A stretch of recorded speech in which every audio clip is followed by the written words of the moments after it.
I'm Jennifer I from the Atlanta City Council, representing District 6 and this year's chair of the Finance Executive Committee. Do you have a question, comment, or a suggestion related to the City of Atlanta's proposed fiscal year 2021 budget? The Atlanta City Council wants to hear from residents and stakeholders. Which services do you feel need to be prioritized in the fiscal year 2021 budget, which begins July 1st? The general fund budget is set at $673.4 million. There are several ways to reach out and submit your questions and comments to the Council today and during the virtual town hall meeting Tuesday, June 2nd at 6:15 p.m. Send your email to budgettalk@atlantaga.gov. If you'd prefer, you can submit a video of your question, as long as it's 15 seconds or less. For social media, tweet us at ATL Council using the hashtag ATLBudget.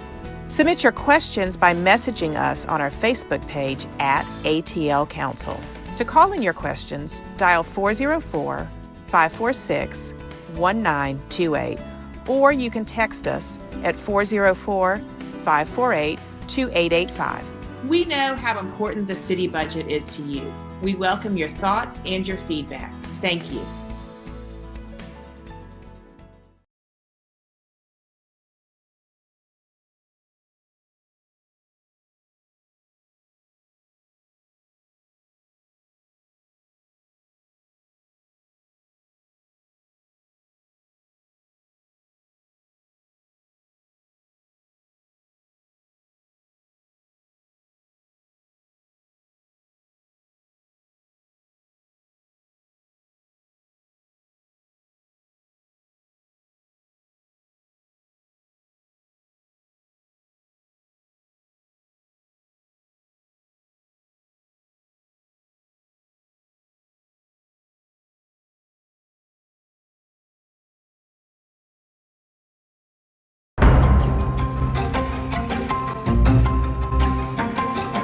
We're out here downtown today celebrating the completion of 4 projects that were voted on during our Downtown Decides participatory budgeting process. And we're riding a bike from one location to the other to do a ribbon cutting in each of the 4 transportation projects. Some of the projects we're celebrating today are new bike lanes in the Central Business District, the painting of an island in the middle of the road yellow so people can see it, and some new trash cans in the Sweet Auburn corridor. This is the direct result of citizens participating in this program. This is the first time we've done participatory budgeting in Atlanta, and it puts the power directly in people's hands on how tax dollars are spent, and we're just thrilled with the response and the success of the program so far.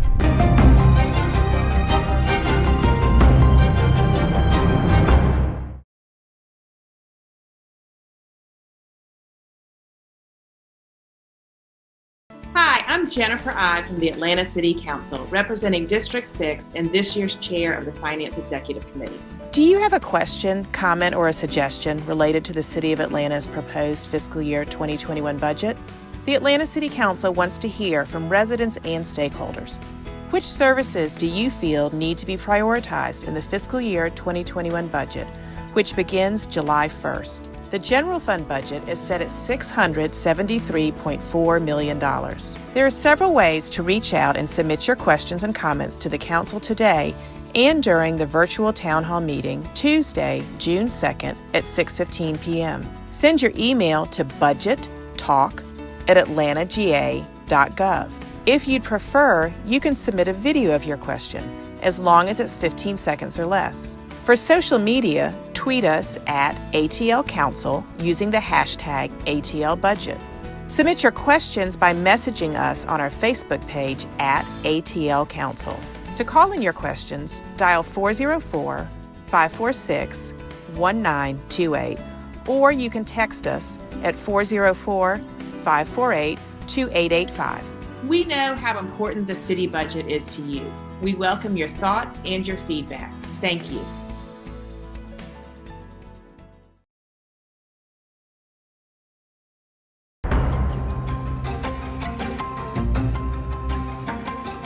Today we're here for an unveiling. We're unveiling an urban farm, one of the biggest urban farms that will be based here in District 3. And we're here to address the food insecurities that this district has faced for decades. And I think what's so innovative about this idea is that we've partnered with Washington High School, with Greenleaf Farms. We're going to be partnering with the American Heart Association to bring together an ag STEM program that's going to cultivate new, young, fresh blood in urban farming. That's going to really be focused on how we can move together as a community in addressing food insecurities within Atlanta. It is time that we take action in our own hands and we start cultivating innovative opportunities like an urban farm, like a grocery retail model where we can pipeline produce into the communities and really help lift up and support our residents.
Good morning, everyone. This is Councilmember Jennifer I. The time is now, I believe, about 10:01 on Tuesday, May 18th.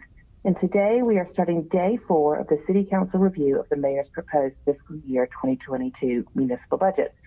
I will be joined this morning by my Vice Chair, Howard Shook, of the Finance Executive Committee. I'm going to do introductions of my colleagues as people log in just a minute. And people will be cycling in and out as their schedules permit. Our lineup for today is Human Resources, beginning at 10 a.m. Their presentation can be found on page 312 of the budget book, if you have that in front of you. Then the Executive Offices at 11 a.m. They're on page 146. Procurement at 1 p.m. They are on page 218. And City Council at 2 p.m. They're on page 138.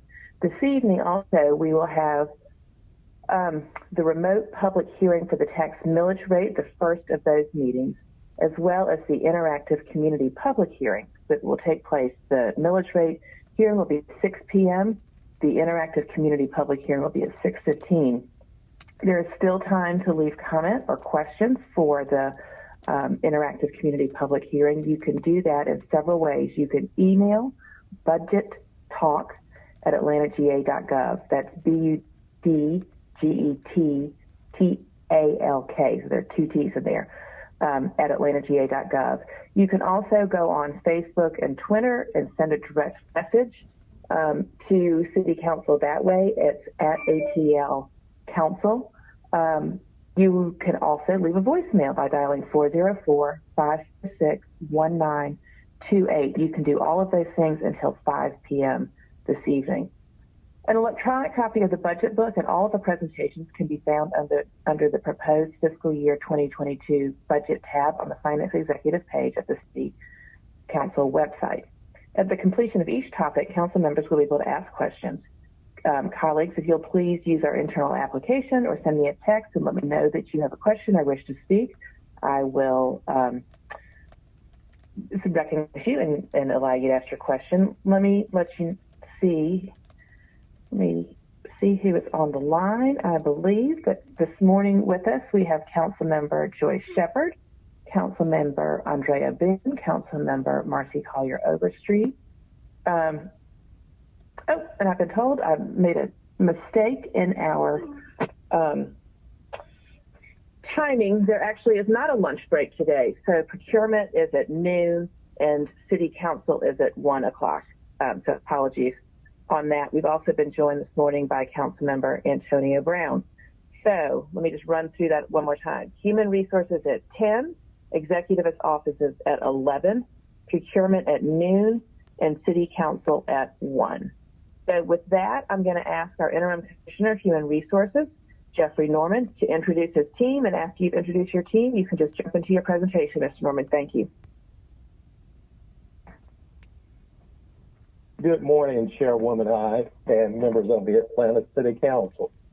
My name is Jeffrey Norman, currently serving as the Interim Commissioner of the Department of Human Resources. I'm accompanied this morning for our budget presentation by Deputy Commissioner Danielle Nichols and the Director of Employee Benefits, Louis Amos. I would also like to take the opportunity to provide my gratitude to all members of the Department of Human Resources team that have continued to effortlessly support the human capital needs of the City of Atlanta as we have charted an ever-changing landscape of novel challenges throughout the entirety of this fiscal year. We can start the presentation by moving to slide 2.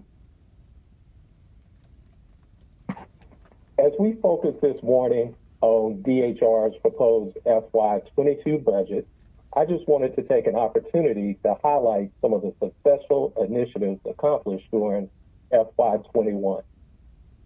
At the top of the list is the ability of the city workforce to painstakingly adapt to the impact of COVID-19 on our normal service delivery to members of the public.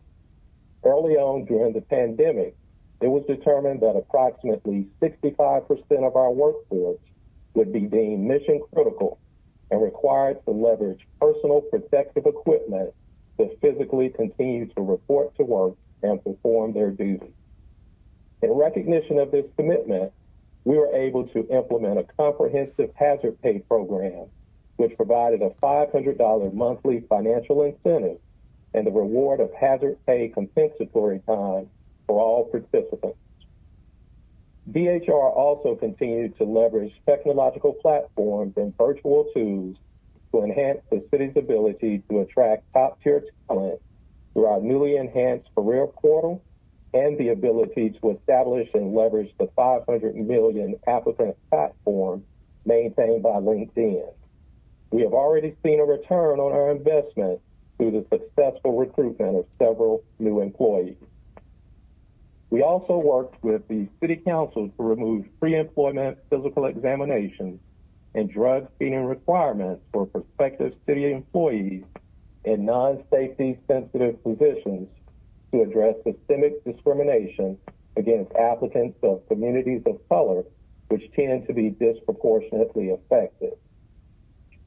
Lastly, we reinstituted Civil Service Board remote hearings to address classified employee appeals of adverse action and protect employees' due process rights. We can move to slide 3.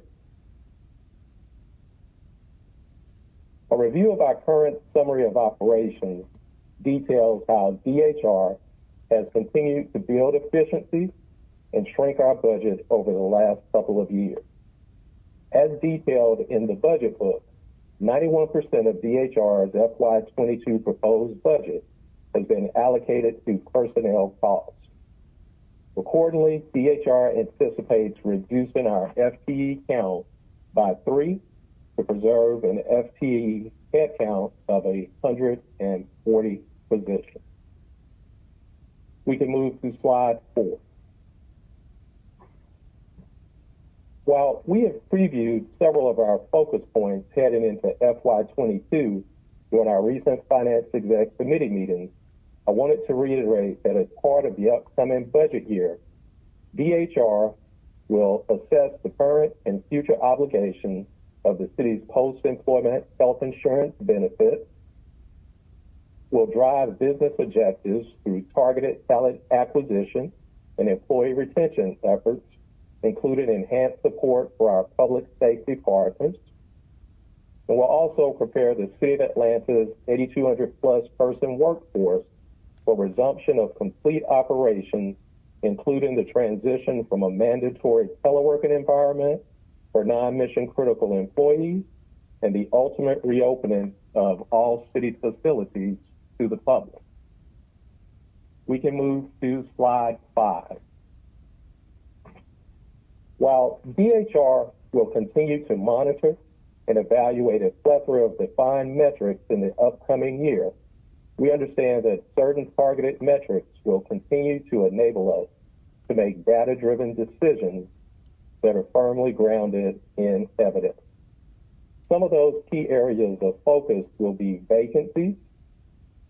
As we have discussed previously, we will continue to focus on the request to fill approval process that is facilitated through the Vacancy Review Board. As that process is currently established, it is on a 7-day review and approval cycle. We'll also look at the metrics related to time to fill vacancies, and once those requisitions have been posted, ensuring that we continue to be able to follow the best practice of identifying and providing offers to potential applicants within 32 days.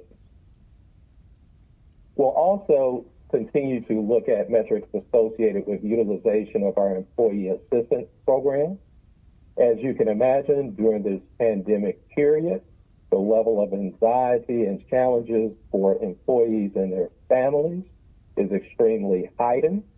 So we continue to monitor closely response time once we receive direct contact from employees or their family members. And we'll also continue to hone in on specific department utilization, because we do know that there are particular methods and practices that we have implemented and will continue to implement based on the respective needs of different employees based on their duty assignments. Last one that we'll continue to focus on is training, with mandated training. Do want to advise the council that we anticipate that the Oracle Learn platform will be fully implemented in June of this year, which will allow us to leverage that virtual database so that we can then have employees register and complete self-paced learning options through our Oracle system. And so we will obviously ensure that for those mandated training exercises such as sexual harassment, active shooter training, that we consistently monitor those and ensure that we have full compliance throughout our workforce. We can move to slide 6. DHR's overall FY22 proposed budget for the general fund is $6,251,126. This amount has been reduced by approximately $28,922 from fiscal year 21. We can move to slide 7. And so as we look at DHR's basic plan of operation for FY22, as I mentioned previously, 91% of DHR's FY22 proposed budget has been allocated to personnel costs. The remaining 9% of the budget has been allocated under our contracts and agreements, supply, and other cost charges. When we look under our purchase contract service agreement, we've touched a little bit on LinkedIn. Obviously, we look at managing citywide benefits and also costs associated with procurement of the citywide health benefits program for calendar year 22. For supply and other costs, obviously we anticipate office supplies relative to return for phase 4 and phase 5, software license renewals. And one of the things that I do want to point out because it may be one of those things that goes under the radar. We also do provide funding relative to the Civil Service Board and administrative costs. And so that includes not only the Civil Service Board stipends for members of the Civil Service Board, but as we did throughout this virtual environment, making sure that we provide them also with the technological tools to be able to perform those services in a virtual fashion. If we can move to slide 8. Here we simply reiterate 3 of the key deliverables for FY22. Key Program 1, the OPEB Task Force, which has been established to assess the current and future obligations of the city's post-employment health insurance benefits. Key Program 2, partner with operating departments to implement strategies and solutions to drive business objectives through targeted talent acquisition and employee retention efforts. And Key Program 3, prepare the City of Atlanta's workforce for resumption of complete operations. Members of the City Council, this concludes our prepared presentation, and I appreciate the opportunity to answer any additional questions you have and look forward to presenting the FY22 personnel paper to you on Friday. Thank you. Thank you so much, Commissioner Norman. Let me see if anybody has any questions. Colleagues, just send me a text if you would like, if you have any questions for HR.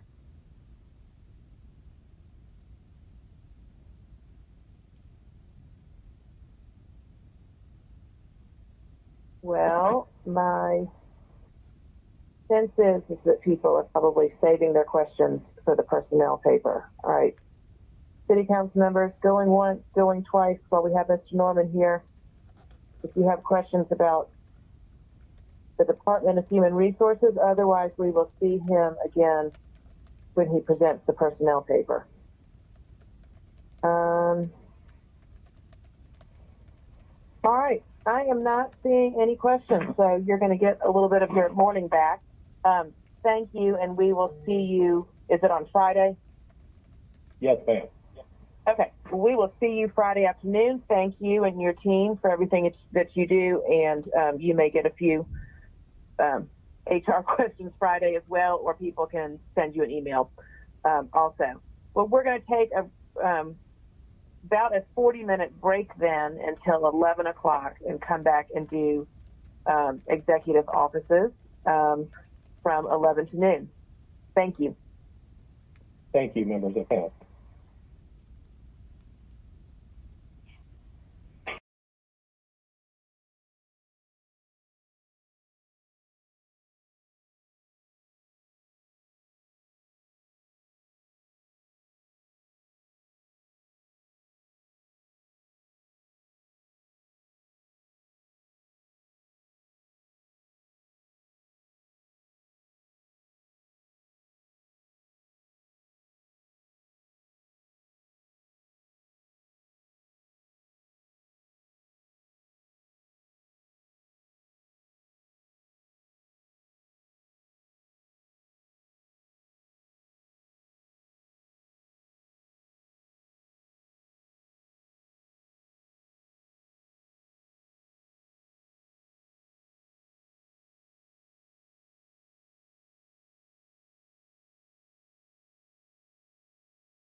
Hi, I'm Jennifer I from the Atlanta City Council, representing District 6 and this year's chair of the Finance Executive Committee.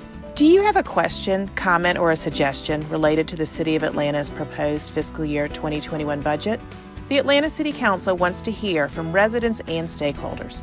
Which services do you feel need to be prioritized in the fiscal year 2021 budget, which begins July 1st? The general fund budget is set at $673.4 million.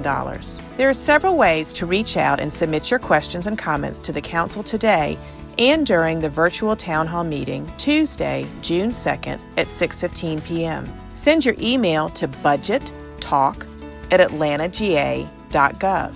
If you'd prefer, you can submit a video of your question, as long as it's 15 seconds or less. For social media, tweet us at ATL Council using the hashtag ATLBudget. Submit your questions by messaging us on our Facebook page at ATL Council. To call in your questions, dial 404-546-1928, or you can text us at 404-548-2885. We know how important the city budget is to you. We welcome your thoughts and your feedback. Thank you.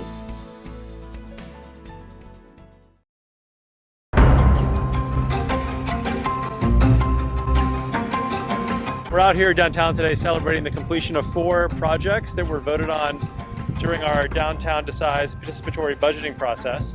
And we're riding a bike from one location to the other to do a ribbon cutting in each of the 4 transportation projects. Some of the projects we're celebrating today are new bike lanes in the Central Business District, the painting of an island in the middle of the road yellow so people can see it, and some new trash cans in the Sweet Auburn corridor. This is the direct result of citizens participating in this program. This is the first time we've done participatory budgeting in Atlanta, and it puts the power directly in people's hands on how tax dollars are spent, and we're just thrilled with the response and the success of the program so far.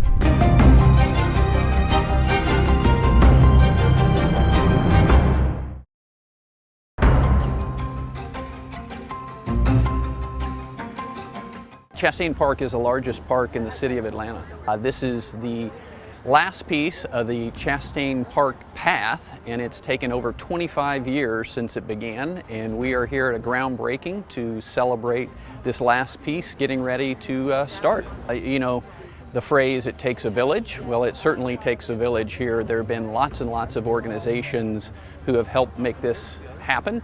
I think there are over 500,000 people and probably about 250,000 dogs that use the path each year. It's an asset that is used by many, many people, from young people walking along to people on bikes to people running and exercising and folks coming after work to enjoy a stroll in the park. And the path has really been a catalyst for revitalizing the park, and so lots of park partners here today with NYO and the horse park and the pool, and it's a wonderful time to celebrate together.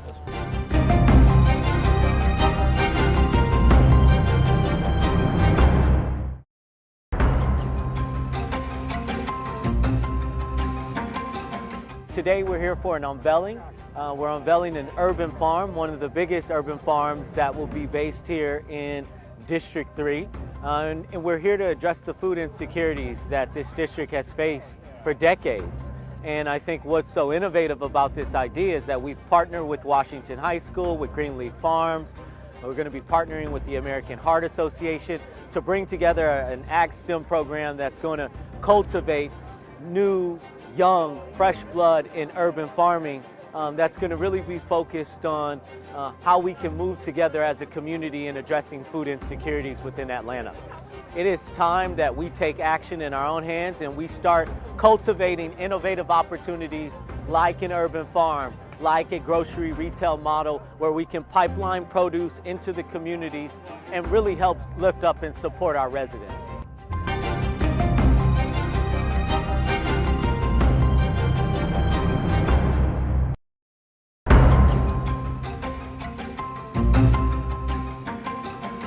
We're here today at the Maggie Russell Tower to help to provide, along with our partners GenCare and their Executive Director, Councilwoman Carmelita Gum from South Fulton, 80 COVID-19 vaccines for seniors who are here in the building. There are over 400 residences in the Maggie Russell high-rise, but there are about 80 folks who had not received their COVID-19 vaccine. So a lot of the seniors, aren't mobile, meaning they may not have a car or access to transportation, to help them to get vaccinated, to protect them and others who already have been vaccinated in the building from the scourge of COVID-19. It is still important to adhere to the CDC guidelines so that we can beat this pandemic. We are so close to the end of it. Millions of adult Americans have been vaccinated, but we need every American to step up, get a shot in the arm because it protects yourself, it protects others, it protects our community. The city of Atlanta is still in phase 2. We would like to open up. We can't do so until we have the results in the broader community that our infection rate is beneath 5%, that people are still wearing masks and socially distancing, that everybody is getting vaccinated. The more we do that, the quicker we can go back to normal.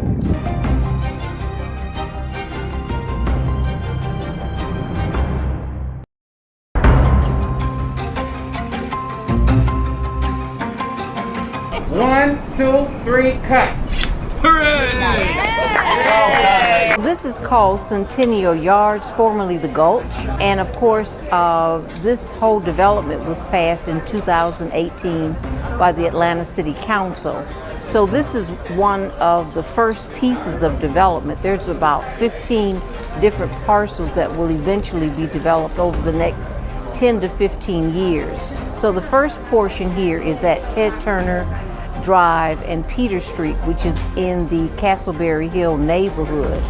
And there's 162 apartments that have been rehabilitated to its natural historic beauty. So this is an old building that was probably built somewhere around 1910. There are studios and 1 and 2 bedroom apartments. So this development is actually the gateway to further development in Southwest Atlanta. Castleberry Hill has really been flourishing along with other areas in Southwest Atlanta. We're just very excited about the development that's happening in this area. It's going to anchor this end of the lower end of downtown Atlanta from Marietta Street, coming back to Castleberry Hill and going further southwest. So this is something that's very exciting, and we're looking forward to more development that will take place.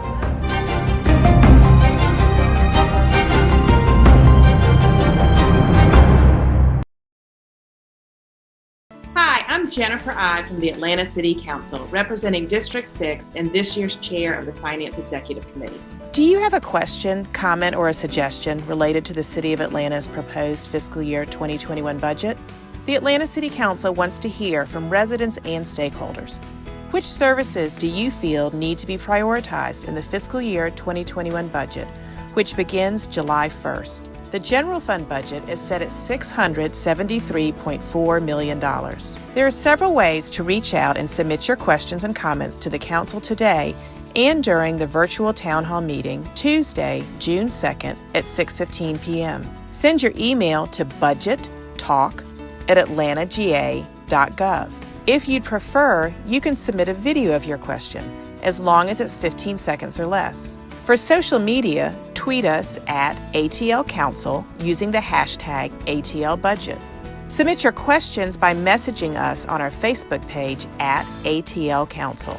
To call in your questions, dial 404-546-1928, or you can text us at 404-548-2885. We know how important the city budget is to you. We welcome your thoughts and your feedback. Thank you. We're here today at the Freedom Parkway Dog Park to celebrate some work that T-SPLOST and Renew Dollars did in the park to mitigate a long-time erosion problems we were having. And we're here out on a Saturday morning with the neighborhood. Look, we build these dog parks for dogs, and then you quickly realize if you're a dog owner and you bring your dog to a dog park, that we also build these dog parks for humans, because they're really a community focal point. You make new friends, you have great conversations, you have moments of solitude and reflection, and they're really special places with man's best friend. Wherever you live in the city, visit your local dog park, take care of it. It's a really beautiful community space, and it's a place that brings people together. And if you're over here on the east side, come by the Freedom Parkway Dog Park. We'd love to see you.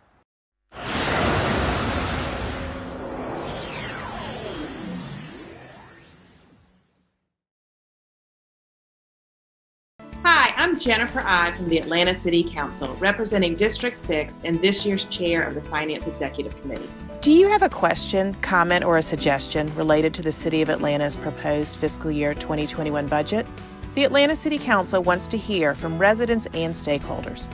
Which services do you feel need to be prioritized in the fiscal year 2021 budget, which begins July 1st? The general fund budget is set at $673.4 million. There are several ways to reach out and submit your questions and comments to the Council today and during the virtual town hall meeting Tuesday, June 2nd at 6:15 p.m. Send your email to budgettalk@atlantaga.gov. If you'd prefer, you can submit a video of your question, as long as it's 15 seconds or less. For social media, tweet us at ATL Council using the hashtag ATLBudget. Submit your questions by messaging us on our Facebook page at ATL Council. To call in your questions, dial 404-546-1928, or you can text us at 404-548-2885. We know how important the city budget is to you. We welcome your thoughts and your feedback. Thank you.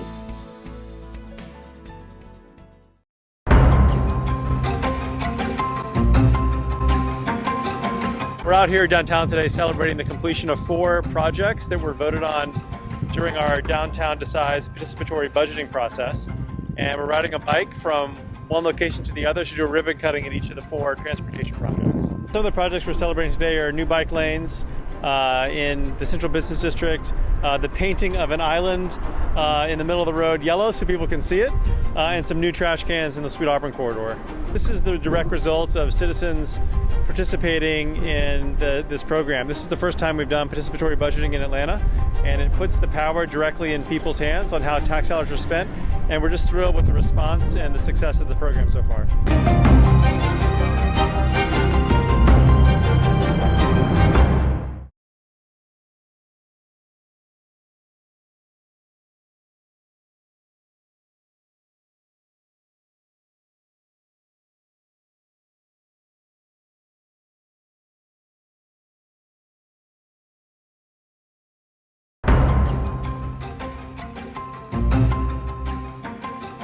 Chastain Park is the largest park in the city of Atlanta.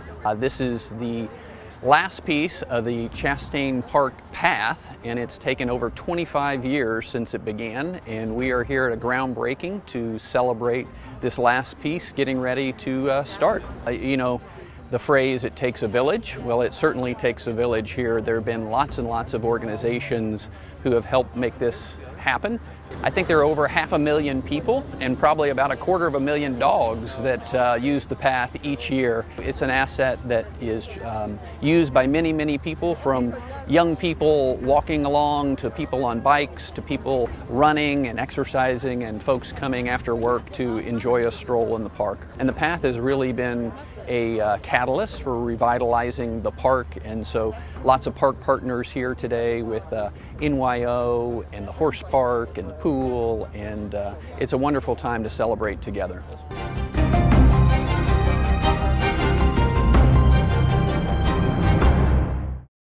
Hi, I'm Jennifer I from the Atlanta City Council, representing District 6 and this year's chair of the Finance Executive Committee. Do you have a question, comment, or a suggestion related to the City of Atlanta's proposed fiscal year 2021 budget? The Atlanta City Council wants to hear from residents and stakeholders. Which services do you feel need to be prioritized in the fiscal year 2021 budget, which begins July 1st? The general fund budget is set at $673.4 million. There are several ways to reach out and submit your questions and comments to the Council today and during the virtual town hall meeting Tuesday, June 2nd at 6:15 p.m. Send your email to budgettalk@atlantaga.gov. If you'd prefer, you can submit a video of your question, as long as it's 15 seconds or less. For social media, tweet us at ATL Council using the hashtag ATLBudget. Submit your questions by messaging us on our Facebook page at ATL Council. To call in your questions, dial 404-546-1928, or you can text us at 404-548-2885. We know how important the city budget is to you. We welcome your thoughts and your feedback. Thank you.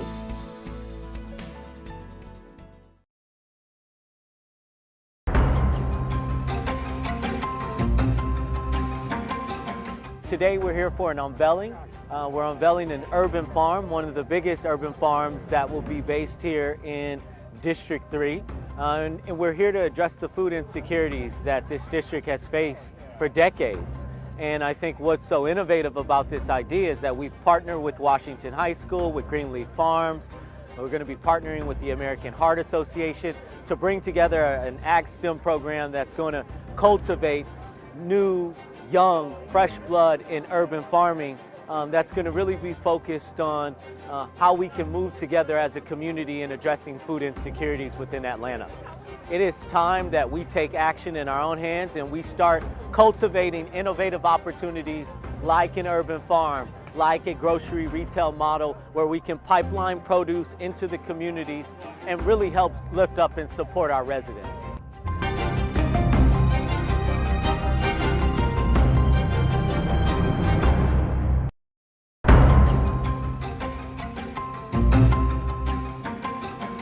We're here today at the Maggie Russell Tower to help to provide, along with our partners GenCare and their Executive Director, Councilwoman Carmelita Gum from South Fulton, 80 COVID-19 vaccines for seniors who are here in the building. There are over 400 residences in the Maggie Russell high-rise, but there are about 80 folks who had not received their COVID-19 vaccines. So a lot of the seniors, aren't mobile, meaning they may not have a car or access to transportation, to help them to get vaccinated, to protect them and others who already have been vaccinated in the building from the scourge of COVID-19.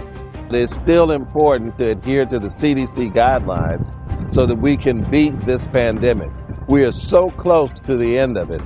Millions of adult Americans have been vaccinated, but we need every American to step up, get a shot in the arm, because it protects yourself, it protects others, it protects our community. The city of Atlanta is still in phase 2.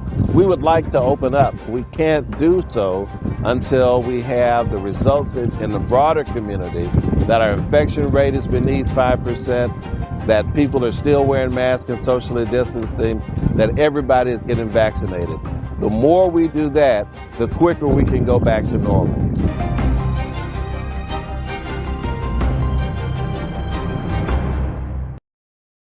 Hi, I'm Jennifer I from the Atlanta City Council, representing District 6 and this year's chair of the Finance Executive Committee. Do you have a question, comment, or a suggestion related to the City of Atlanta's proposed fiscal year 2021 budget? The Atlanta City Council wants to hear from residents and stakeholders. Which services do you feel need to be prioritized in the fiscal year 2021 budget, which begins July 1st? The general fund budget is set at $673.4 million. There are several ways to reach out and submit your questions and comments to the Council today and during the virtual town hall meeting Tuesday, June 2nd at 6:15 p.m. Send your email to budgettalk@atlantagA.gov. If you'd prefer, you can submit a video of your question, as long as it's 15 seconds or less. For social media, tweet us at ATL Council using the hashtag ATLBudget. Submit your questions by messaging us on our Facebook page at ATL Council. To call in your questions, dial 404-546-1928, or you can text us at 404-548-2885. We know how important the city budget is to you. We welcome your thoughts and your feedback. Thank you.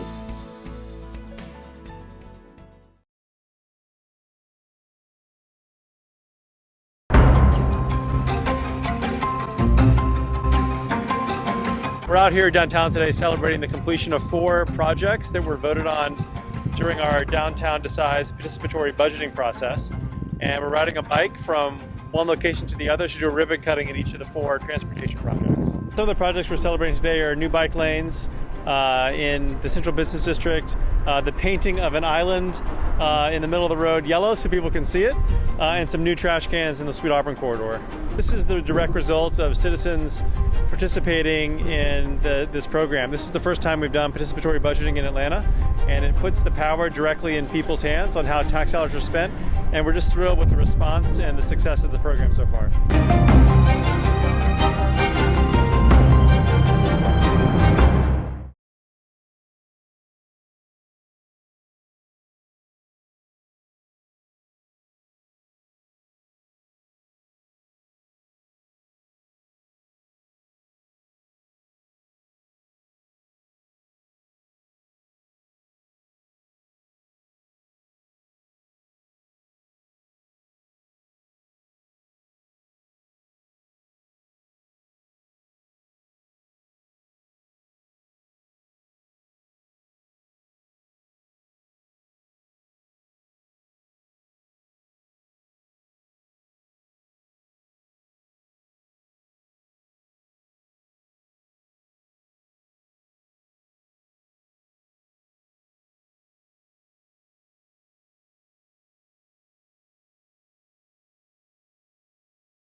right, good morning, everyone. We're ready to get moving again on our budget hearings. This is Councilmember Jennifer Ide. The time is now 11 a.m. It's Tuesday, May 18th, and we are City Council review of the Mayor's proposed fiscal year 2022 municipal budget. Been joined this morning, I believe, by my Vice Chair Howard Shook of the Finance Executive Committee, who was having some technical difficulties, but I believe that he's on. Also this morning are Council Members Cleta Winslow, Councilmember Matt Westmoreland, Councilmember Joyce Shepard, Councilmember Marcy Collier Overstreet, and others will be cycling in and out as their schedules permit. We started the day with Human Resources. Presentation is going to be the executive offices from 11 to 12. At 12, we have Procurement, and at 1 o'clock, we have City Council. A reminder also to the listening public that this evening we have two public hearings. The first at 6 p.m. is our first public hearing on the tax millage rate, followed by at 6:15 our interactive community public hearing. There is still time to submit questions and comments. Interactive community public hearing, you can do that by emailing budgettalk@atlantagA.gov. That's budget talk with 2 T's. You can also go on Facebook or Twitter and send a direct message to ATL Council, or you can leave a voicemail by dialing 404-546-1928, and we will be taking comments by those means until 5 p.m. this afternoon. We're now going to turn to our presentation by the executive offices. If you have a copy of the budget book, their presentation is on page 146. All of the budget materials and presentations can be found on the City Council website underneath the Finance Executive page on the proposed fiscal year 2022 budget tab. With that, I am going to welcome this morning our Mayor, Keisha Lance Bottoms, and turn the presentation over to her and her team. Mayor Bottoms, thank you for being with us this morning. If you'll introduce your team, and then you all can get started. Thank you, Chairwoman Ide and members of Council. I am joined this morning by our Chief Operating Officer, John Keene, and our Chief of Staff, Carmen Chubb. This time last year, I was before you addressing what was probably the most challenging and unprecedented budget in a generation.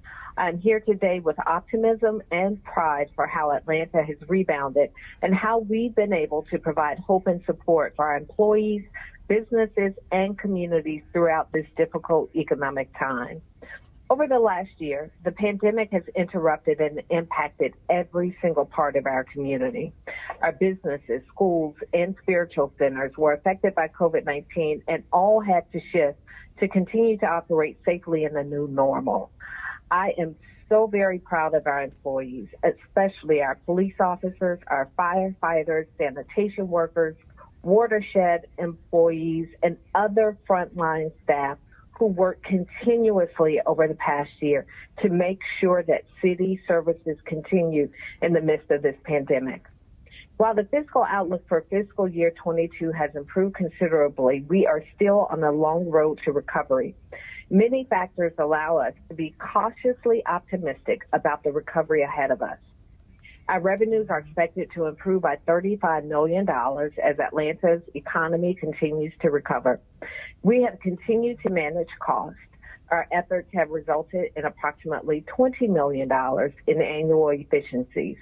We implemented a strong coordination plan to maximize reimbursements for COVID-19 related to costs, such as PPE and hazard pay, and we are optimistic that those efforts will yield substantial results for the city. And finally, we successfully secured significant federal support by way of the American Rescue Plan. These factors allow us to focus this discussion on a few of the priority issues reflected in this budget that will be important as we work to implement Atlanta's recovery. The biggest issue reflected in this budget is our commitment to provide adequate resources to enhance public safety, with an additional $27 million in support of our police and fire departments. This not only funds our commitment to the salary increases and retention bonuses, but also allows our police to fund 250 vacancies in fire departments to fund 50 vacancies. We will also address our ongoing commitment to creating and preserving affordable housing and making sure that Atlanta's recovery is reflected in all of our communities by funding crucial programs that enhance affordability. In this budget, we are funding the interest cost on the affordable housing drawdown bonds, increasing our support for Invest Atlanta, and substantially funding the increase to the pre-arrest diversion program. We continue to work diligently to make sure that the city has the appropriate level of federal support to enact our recovery plan. Through those efforts, the city will receive approximately $171 million from the American Rescue Plan Local Fiscal Recovery Fund, 170.9 to be exact. Most of this funding will be used to support the city's general fund over the next 2 years. In addition to the nearly $171 million, the city is also well positioned to receive additional funding for emergency rental assistance, homeowner assistance, emergency housing vouchers, and homelessness assistance. This funding is important for our most vulnerable populations, as you know. Against this backdrop, we have developed a budget that will enable the city to maintain a strong financial position and healthy fund balance so that the next administration and council have the financial grounding to handle any unexpected future events. These are some of the issues that are top of mind for me as we look toward the year ahead, or the next fiscal year ahead, rather. I am hopeful we can work together over the next couple of weeks to pass a budget for fiscal year 22 in the same spirit of cooperation that we've had in the passing the last 3 budgets, so that we can provide a measure of certainty to our employees and turn our attention to all of the work that lies before us in FY22. I must also add, across the country, as I've been in contact with many elected officials and mayors across the country, there are many cities that did not fare as well as we did over the course of the last year. There are many cities who looked to furlough and lay off employees, and thankfully we were not faced with that scenario based upon the smart financial decisions and thoughtfulness that we have given to our spending over the past year. With that said, I'm going to turn it over to John and Carmen to go into more detail on the operating budget for the executive offices, and then we will be happy to take any questions that you may have. Thank you, Mayor. Good morning, council members. It's a pleasure to be here with you to present the executive office budget for FY22. To start, on slide 2, you can see the overall FY22 proposed budget for the executive offices is $18.6 million. The personnel within the department are spread across the Office of the Mayor, the Office of the Chief of Staff, the Office of the COO, and the Office of Equity, Diversity, and Inclusion. Our administration and executive office priorities mirror the priorities for the overall budget, including reducing crime, reducing unsheltered homelessness, increasing affordable housing and economic mobility, increasing youth employment and engagement, and increasing satisfaction with city services and investment in infrastructure. Next slide. On slide 3, we provide a few highlights from FY21, including the development, release, and initial implementation of the One Atlanta, One APD plan, including the immediate actions to address violent crime and the community policing roadmap. In addition, the investment of over $80 million in emergency support related to the COVID-19 response and recovery. And finally, continued investment in affordable housing, including the passage and launch of the Housing Opportunity Bond. Next slide. On slide 4, we highlight the proposed budget changes from FY21 to FY22 for the Executive Office's General Fund budget. The personnel budget is down by $13.4 million. The primary reason for this reduction is the transfer of personnel from the Executive Offices to the Department of Corrections and Community Services. While the decrease in the Executive Office budget related to the transfer is $13.4 million, the corresponding increase in the Department of Correction and Community Services budget is approximately $10.3 million, This is attributable to increased efficiencies implemented over the past year. The FY22 proposed budget includes an increase of $128,000 in the non-personnel budget due to the transfer of the Everbridge contract to the Mayor's Office of Emergency Preparedness and the anticipated higher usage of vehicles and related fuel and maintenance costs for FY22 as compared to FY21. Next slide. On slide 5, I provide an overview of the Office of the COO. The Office of the COO involves overall leadership and coordination of city operations. There are 15 operating departments that report to the COO. Many of these departments have presented their FY22 plans to you all already, and others will follow in the remaining budget hearings. Also within the COO's office is the Mayor's Office of Emergency Preparedness, led by Felipe Denbrock. This office develops cross-departmental plans related to preparing for and responding to emergencies and major events. In addition, the Office of Contract Compliance, led by Bruce Bell, reports to the Office of the COO. The contract compliance team facilitates equal opportunity for all businesses to participate in city contracts by administering the city's diversity programs. This team plays an important role by overseeing, monitoring, and reporting on our Equal Business Opportunity Program, Small Business Opportunity Program, and Disadvantaged Business Enterprise Program. Next is the Mayor's Office of Innovation and Performance. Maria Rios leads the innovation team, which is responsible for executing strategic and transformative projects citywide. Jamila Stevens leads the budget and performance team, which is responsible for organizational performance objectives, metrics, and benchmarks, and works with finance to develop the annual budget. The Mayor's Office of Film and Entertainment also reports to the Office of CO. They play a key role as a liaison with the film and television industry, administering permits for all film activity taking place in the city right away. Finally, the Mayor's Office of International Affairs facilitates international trade, economic development, tourism, and cultural initiatives on behalf of the city. It serves as the city's liaison to the Consular Corps, advises on and coordinates visits by foreign dignitaries, and manages Atlanta's sister city relationships. Those are the primary operational areas under the Office of the COO. Now I'll turn it over to Carmen Chubb to discuss the Office of the Chief of Staff and the Office of Diversity, Equity, and Inclusion. Next slide. Thank you, John, and good morning, council members.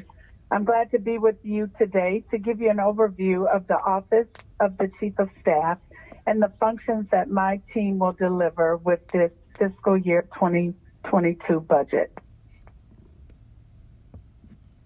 The Office of the Chief of Staff comprises 6 teams that I will talk about in just a moment.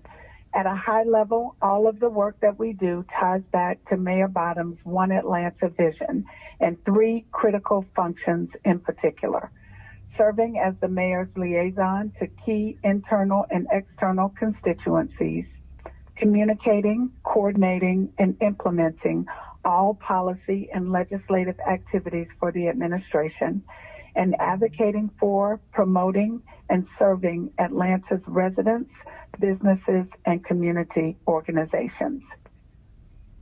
So first is the Office of Communications, led by Elise Durham.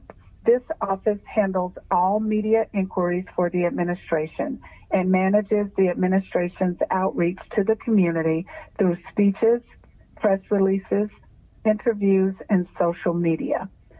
Also within the executive office's communication function is Channel 26, which is responsible for recording and broadcasting all council meetings and committee meetings, covering events like the Mayor's State of the City Address, producing original content, and airing public service announcements. Next is Constituent Services, led by Curtis Bailey. The Constituent Services team provides a direct link between the residents of Atlanta and the Mayor's office. Constituent Services addresses resident concerns and complaints, supports residents in times of need, and provides outreach and representation to our residents through community and town hall meetings and support for neighborhood organizations. The Office of Intergovernmental Affairs is led by Deputy Chief of Staff Jerome Jordan. The Intergovernmental Affairs team is our liaison to the General Assembly, the federal government, and surrounding jurisdictional agencies. The office works to advance the city's interests in state and federal policy, funding, and legislation.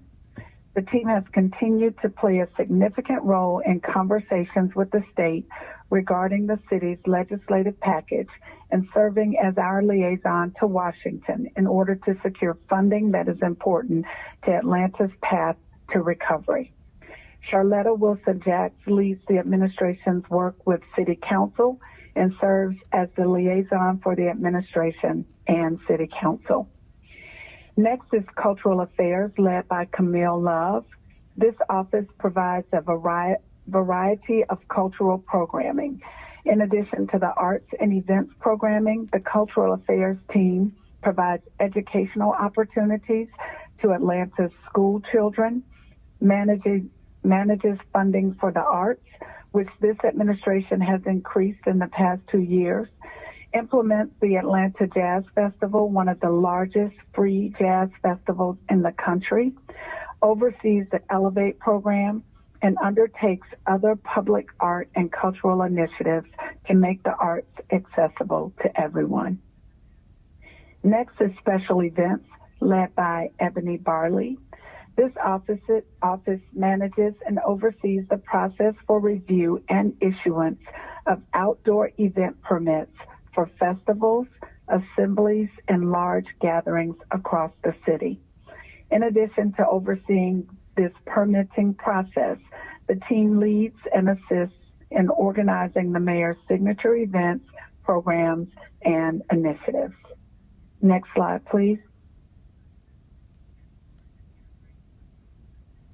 The final group I will speak to this morning is the Office of Equity, Diversity, and Inclusion, led by Kadira Abdur Rahim. This office brings together our work on the crucial policy issues of equity, economic mobility, resilience and sustainability, public health, LGBTQ affairs, and Atlanta's welcoming and inclusion efforts. The One Atlanta team's charge is to make sure equity is at the center of everything we do. The team is currently engaged in a COVID vaccine outreach campaign and has launched the Higher Atlanta Youth Initiative that will provide paid work opportunities for young people in Atlanta. This concludes our prepared presentation. We thank you for the opportunity this morning to present our budget, and we're happy to take your questions. Thank you so much, Mayor Bottoms, Mr. Keene, and Ms. Chubb. Colleagues, send me a text if you would like to be in line for questions, and if you're not on the system, you feel free to just speak up also.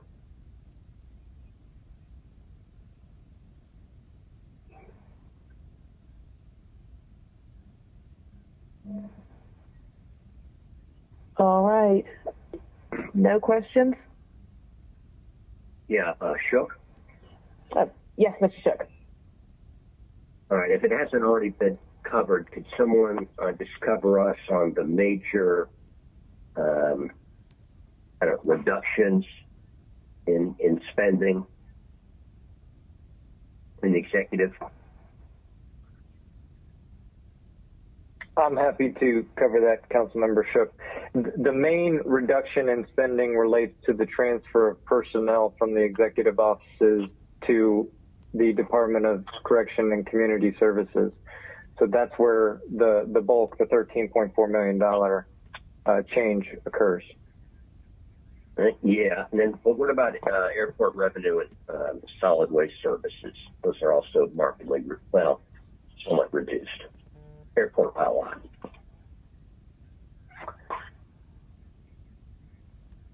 There's a few changes related to. Sorry, go ahead. So in the past, there was some funding related to the solid waste budget that had mostly gone towards 311 activity, and that was residual left behind from the transfer.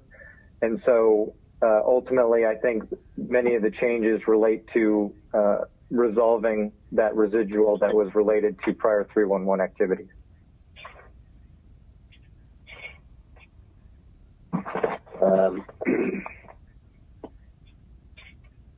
All right, I may have some other questions, but that's all for now. Thank you.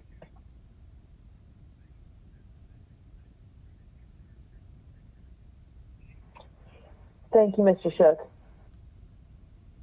Colleagues, anyone else have questions for the executive officers? While we await the next question, Madam Chair, if I can just take a moment to recognize the work that John Keene and Carmen Chubb have done over the last year. They often are not publicly applauded for their leadership over the past year, but as the entire world has had to navigate and really figure out how to operate in our now normal, they have led our teams flawlessly in making sure that our employees and the city was able to jump in real time and be able to stand in the gap for our employees. So I just wanted to publicly thank them for their leadership. I know that we have talked about our frontline employees who worked nonstop during the pandemic, but that also includes the teams on our executive offices. And so I just wanted to publicly thank John and Carmen and their entire teams. Thank you, Mayor. I will second that, Mayor Bottoms. They have done an exceptional job the whole time they've been at the city, but particularly the last year, and have been available, pretty much 24/7 whenever I've had a question or a concern as well. Mr. Shook, did you have a follow-up? Yeah, agreed. Well, I'm just curious, how many cabinet positions are there currently? I'll just jump in on that one. Cabinet is loosely defined, so I don't know if you are referring to commissioners. So in terms of the cabinet, it's whomever we invite into the room for a meeting, which is, generally includes our commissioners, and there's some deputies who also attend, but there's not a formal definition of cabinet. But if you are you specifically asking about the number of commissioners? No, I knew that there would be other attendees other than just commissioners. It just occurred to me, I didn't know if there was a definition of what a cabinet member was or not, but it sounds like it's, you get the people in the room that you need during any given meeting. And that's correct, and it even includes, for example, Terry Lee, who's now the COO at Atlanta Housing, still attends our cabinet meeting. We have other external representatives, Clyde Hicks from the Atlanta Beltline, Eloisa from Invest Atlanta. There's some commissioners who bring their deputies. We've cut the list down a bit over the past year, so it really is an informal makeup of leaders across the city. Well, Mayor, I know you're going to miss these get-togethers, and if indeed we're at the end of our questions, this is going to set a new record. I'd recommend y'all go out and buy lottery tickets. Thank you. Well, thank you. What I'm going to miss most of all, council member, is having lunch in between these meetings. So, thank you. I do not see anyone else raising their hand, so everybody can have a little bit of their morning back and a chance for us to grab a bite to eat before procurement. So, thank you, Mayor Bottoms, for everything you've done leading the city. You have a very talented team, and thank you to all of them as well. And I am sure that people may actually have some questions and they're just not reaching out this morning, which is sometimes what happens. So we will be in touch with you or Mr. Keene or Ms. Chubb with any follow-ups before our June 7th meeting where we hope to pass this budget. So with that, we're going to go on hold for about 34 minutes, and we're going to come back at 12 o'clock with the Department of Procurement, followed by City Council at 1 o'clock. So see everybody at noon. Thank you. Thank you.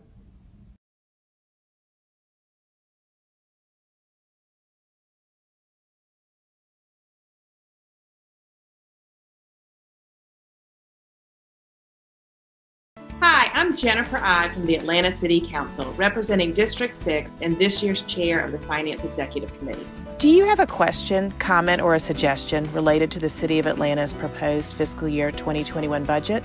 The Atlanta City Council wants to hear from residents and stakeholders. Which services do you feel need to be prioritized in the fiscal year 2021 budget, which begins July 1st? The general fund budget is set at $673.4 million. There are several ways to reach out and submit your questions and comments to the Council today and during the virtual Town Hall meeting Tuesday, June 2nd at 6:15 p.m. Send your email to budgettalk@atlantaga.gov. If you'd prefer, you can submit a video of your question, as long as it's 15 seconds or less. For social media, tweet us at ATL Council using the hashtag ATLBudget. Submit your questions by messaging us on our Facebook page at ATL Council. To call in your questions, dial 404-546-1928, or you can text us at 404-548-2885. We know how important the city budget is to you. We welcome your thoughts and your feedback. Thank you.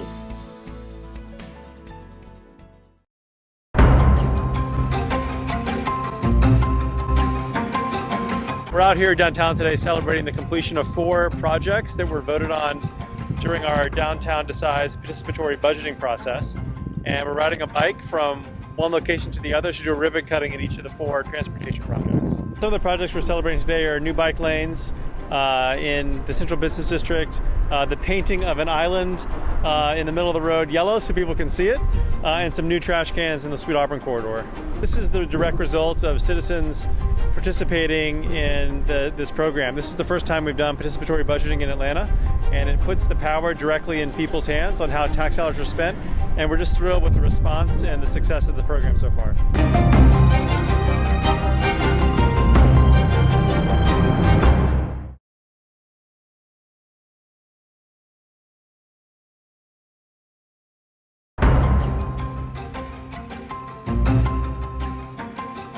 Chastain Park is the largest park in the city of Atlanta. This is the last piece of the Chastain Park path, and it's taken over 25 years since it began, and we are here at a groundbreaking to celebrate this last piece getting ready to start. You know, the phrase, it takes a village. Well, it certainly takes a village here. There have been lots and lots of organizations who have helped make this happen.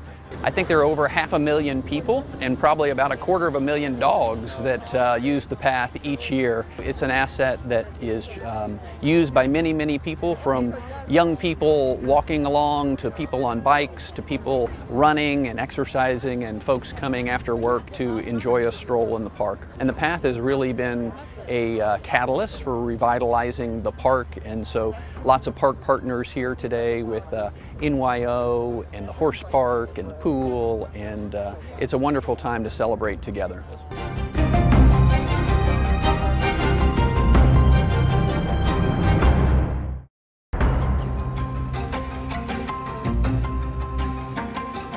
Today we're here for an unveiling. We're unveiling an urban farm, one of the biggest urban farms that will be based here in District 3. And we're here to address the food insecurities that this district has faced for decades. And I think what's so innovative about this idea is that we've partnered with Washington High School, with Greenleaf Farms. We're going to be partnering with the American Heart Association to bring together an ag STEM program that's going to cultivate new, young, fresh blood in urban farming. That's going to really be focused on how we can move together as a community in addressing food insecurities within Atlanta. It is time that we take action in our own hands and we start cultivating innovative opportunities like an urban farm, like a grocery retail model where we can pipeline produce into the communities and really help lift up and support our residents.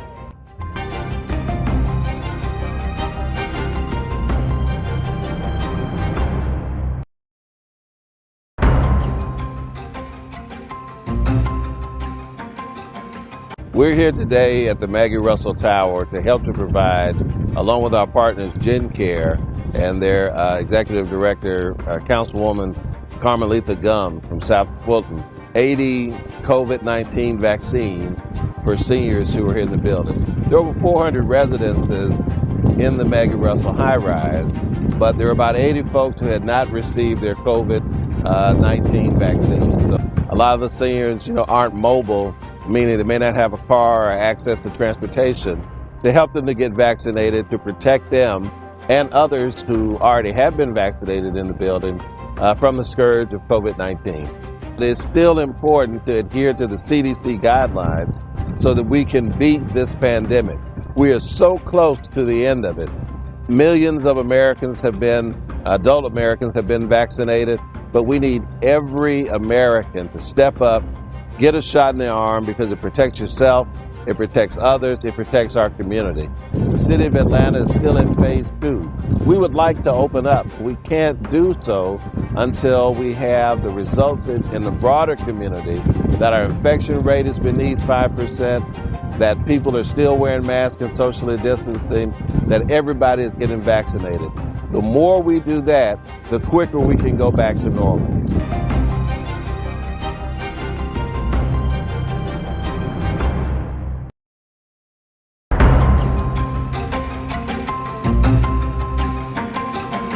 One, two, three, cut.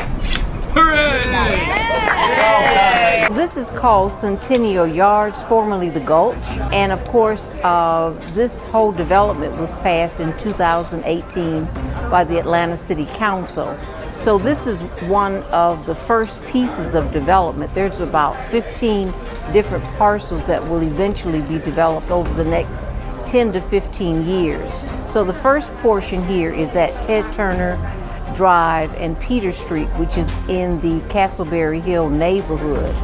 And there's 162 apartments that have been rehabilitated to its natural historic beauty. So this is an old building that was probably built somewhere around 1910. There are studios and 1 and 2 bedroom apartments. So this development is actually the gateway to further development in Southwest Atlanta. Castleberry Hill has really been flourishing along with other areas in Southwest Atlanta.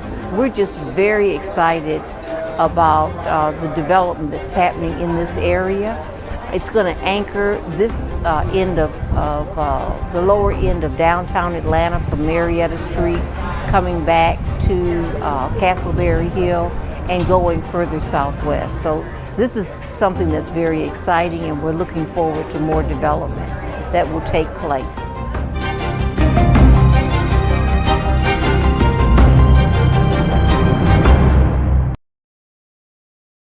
Hi, I'm Jennifer I from the Atlanta City Council, representing District 6 and this year's chair of the Finance Executive Committee.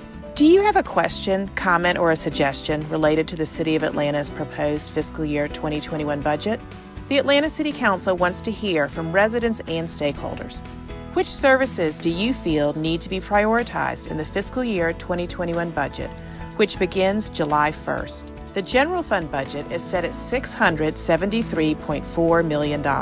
There are several ways to reach out and submit your questions and comments to the Council today and during the virtual town hall meeting Tuesday, June 2nd at 6:15 p.m. Send your email to budgettalk@atlantagA.gov.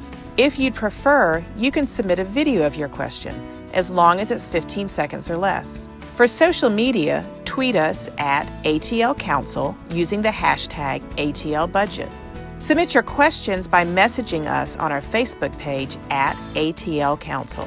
To call in your questions, dial 404-546-1928, or you can text us at 404-548-2885. We know how important the city budget is to you. We welcome your thoughts and your feedback. Thank you.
I'm Jennifer I from the Atlanta City Council, representing District 6 and this year's chair of the Finance Executive Committee.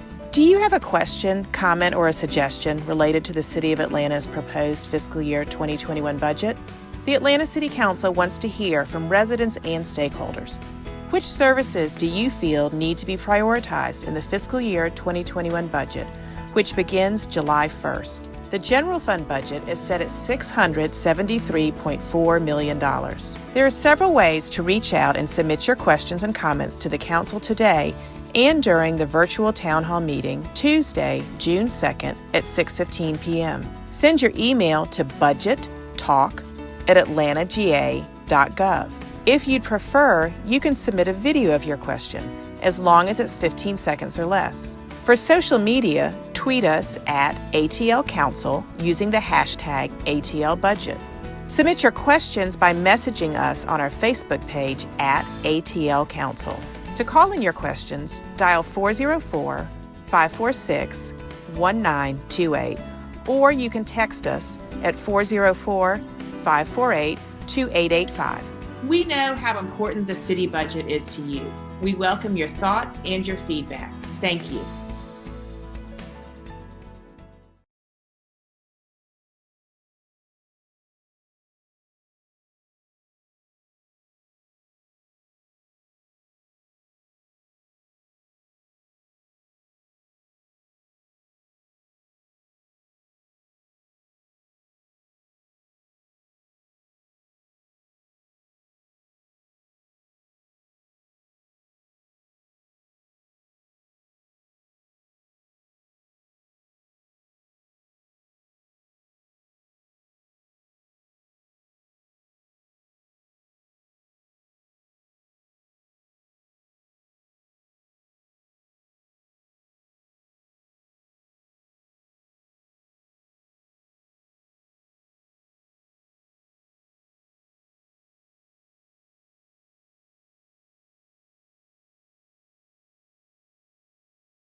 Good afternoon. So we are going to get started again. Good afternoon, everyone. This is Councilmember Jennifer Ide. The time is now 12 o'clock on Tuesday, May 18th, and we are right in the middle of day 4 of the City Council review of the Mayor's proposed fiscal year 2022 municipal budget. I've been joined today by my Vice Chair, Howard Shook, of the Finance Executive Committee. Let me see. I believe we have Council President Felicia Moore on the line. We have Council members Marcy Collier-Overstreet, Antonio Brown, Joyce Shepard, I believe, Cleta Winslow, and others will be cycling in and out. Colleagues, if I missed you, send me a message and I will acknowledge you when we get to the question portion. This morning we heard from Human Resources, and then we heard from Mayor Keisha Lance Bottoms and the executive offices. We're going to, this afternoon, we're going to hear from the Department of Procurement in just a minute, followed by City Council at 1 o'clock. And take 1 minute to give a reminder of our 2 public hearings that are this evening. At 6 o'clock, we're going to have our first hearing on the tax millage rate. And then at 6, I'm getting a little bit of feedback if other people can mute. And then at 6:15, we'll have the interactive community public hearing. The public can still submit questions for that public hearing. You can do it via email at budgettalk@atlantagA.gov. That's the words budget and talk run together, 2 T's, budgettalk@atlantagA.gov. Also on Facebook and Twitter, you can send a direct message to City Council, which is at ATL Council, or you can leave a voicemail by dialing 404-546-1928, and all of those lines will be open until 5 p.m. The Department of Procurement is our upcoming presentation. Colleagues, this is on page 218 of our budget book to the public. All of the budget materials are available on the City Council website. If you go to the Finance Executive page and click on the Proposed FY 2022 Budget tab, you can see today's presentations as well as the presentations from the departments that have already completed their hearings. So with that, I am going to turn it over to our Procurement Chief, Martin Clark, and his team. And Mr. Clark, if you want to introduce your team, and then just you can start your presentation after that. That'd be great. Thank you. Greetings. As an introduction to staff on the line and ready to assist you in some of your questions today, I have Deputy CPO Dana Greer, Deputy Chief Procurement Officer Annette Bettis, and our Business Manager, Buffy Gray. And once again, greetings and thank you, council members and the administration for your leadership during this very trying time. I also want to thank members of our procurement family for their very hard work and dedication to the citizens of Atlanta in procuring the goods and services that kept the city safe and operational during the pandemic. Once again, my name is Martin Clark, and I serve as Chief Procurement Officer. And today, we will provide insight into the proposed budget for fiscal year 22 and the functions and resources associated with this budget.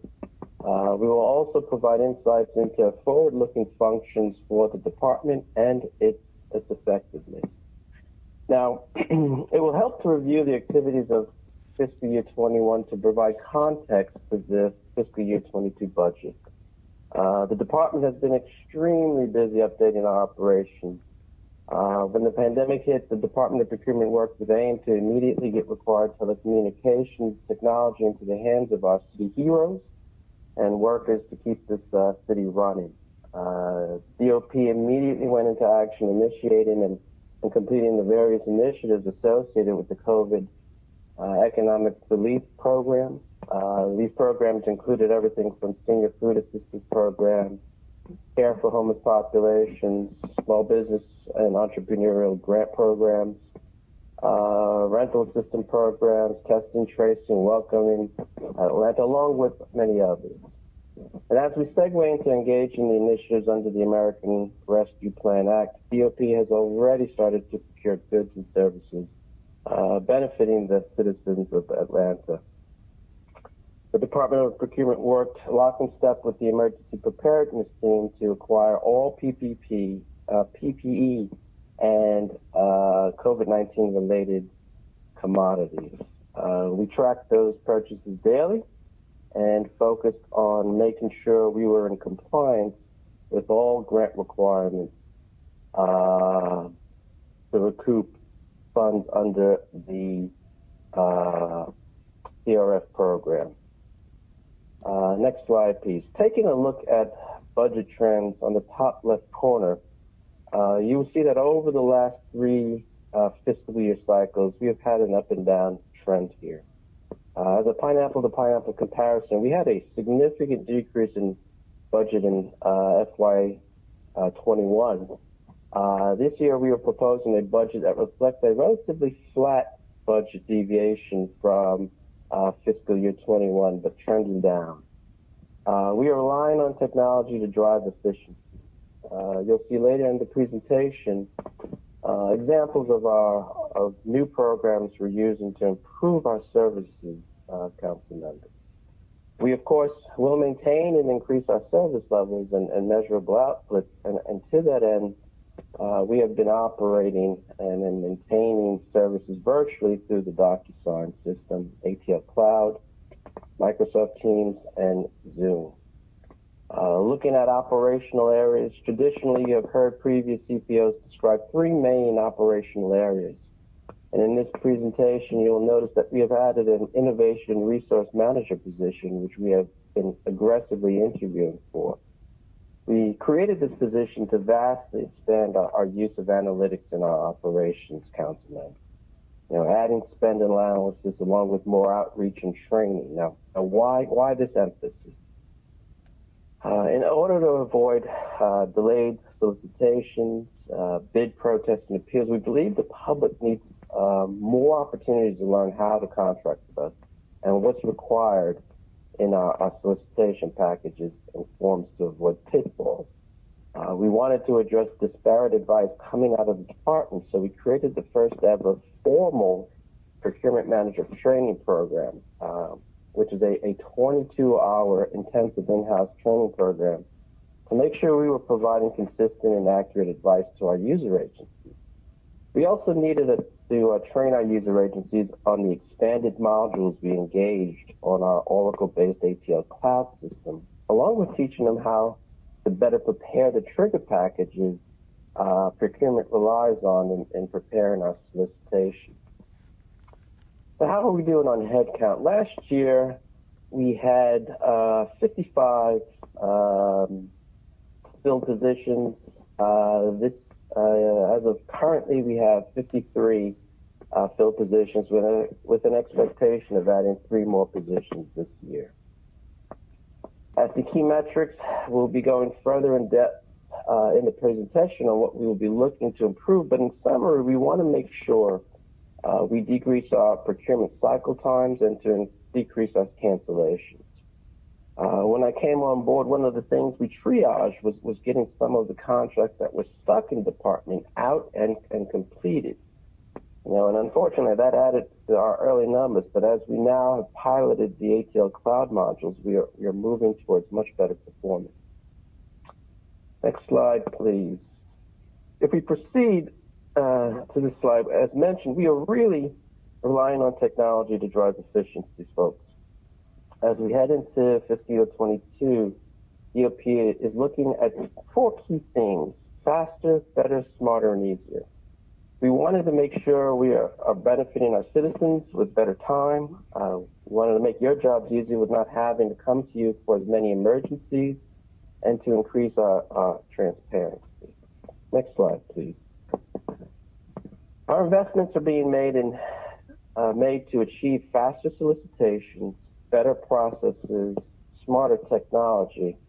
But for this, I should actually really be saying actionable intelligence.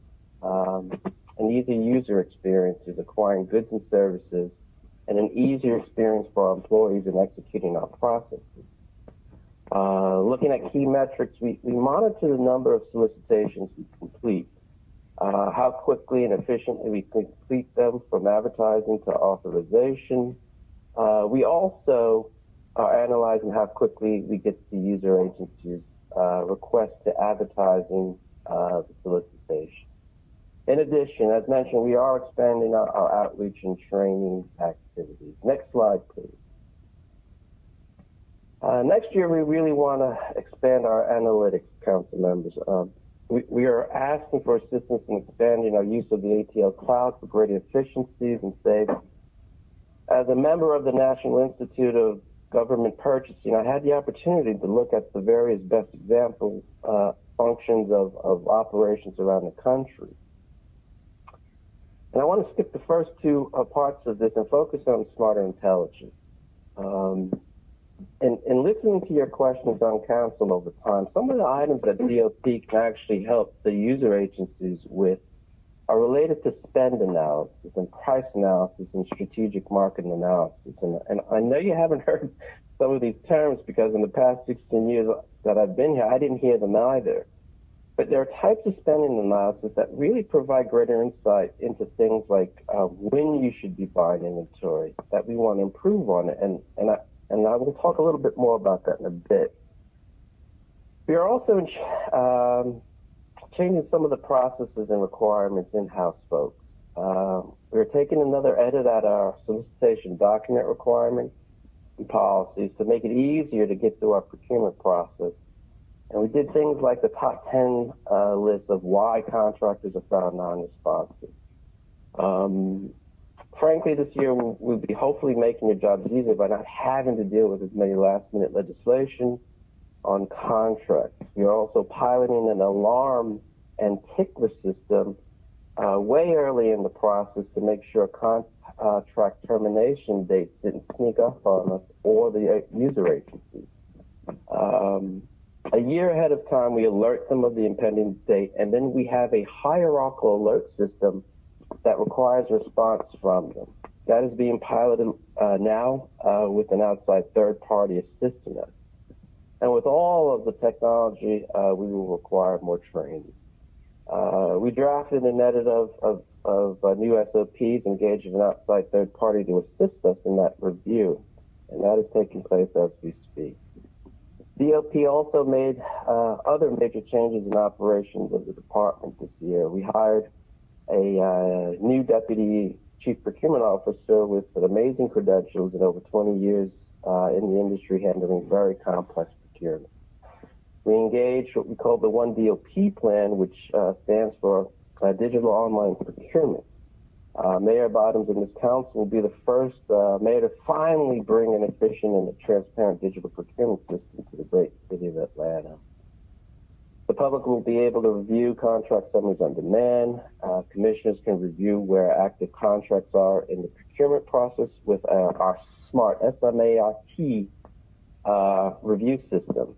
And then for enterprise-wide cost savings will be a greater focus in those operations. We drilled down on focusing on fast solicitations, increased training, transparency, savings, and technology. In other words, we focused on people, processes, and technology. But we do have to talk about budget. So next slide. From the budget book, you'll see that the total amount that we are requesting is $5.4 million. This slide is a view of the general fund plans, but it's indicative of our enterprise fund spend. Purchasing contract services are inclusive of items like telecommunications costs, which had an increase due to teleworking demands, council members. We had departmental training, consultants for our expansion and training of our ATL cloud program. We anticipate supply costs associated with licenses related to market research and spend analysis software, along with general office supplies and laptops for management and support. For this fiscal year, we are estimating spends of about $20,000 due to older equipment being replaced. As classified, items classified as other costs, the department has items like payment to hearing panel budgets for our hearing. Next slide, please. We are creating a solution to allow the public to review contracts that we have in our system. We're working with AIM currently to produce that user exchange, and it's in its construction. It should be ready during fiscal year 22. So just as we're giving the public more transparency, we're also giving the city leadership and commissioners more as well, people. We created SMART, the SMART dashboard system. SMART stands for Solicitations Monitoring Reporting Tool. Provided you have Oracle access, you can go and see where along the 5 phases of the procurement process you're in. We created SLAs for each portion, and as you can see, if you are missing the service times, you're in the red, and if you're making them, you're in the green. Internally, these dashboards really allow me to ask the contract members and the teams, why are we in the red at this point, or why are we in the red at that point? And we have had started test piloting this before full engagement, and it's been amazing. The numbers inside the green or red boxes that you see let me know what percentage beyond or before the SLA date it was completed. So if you see, for instance, a 40 in the green box, that means that they only use 40% of the allotted SLA time.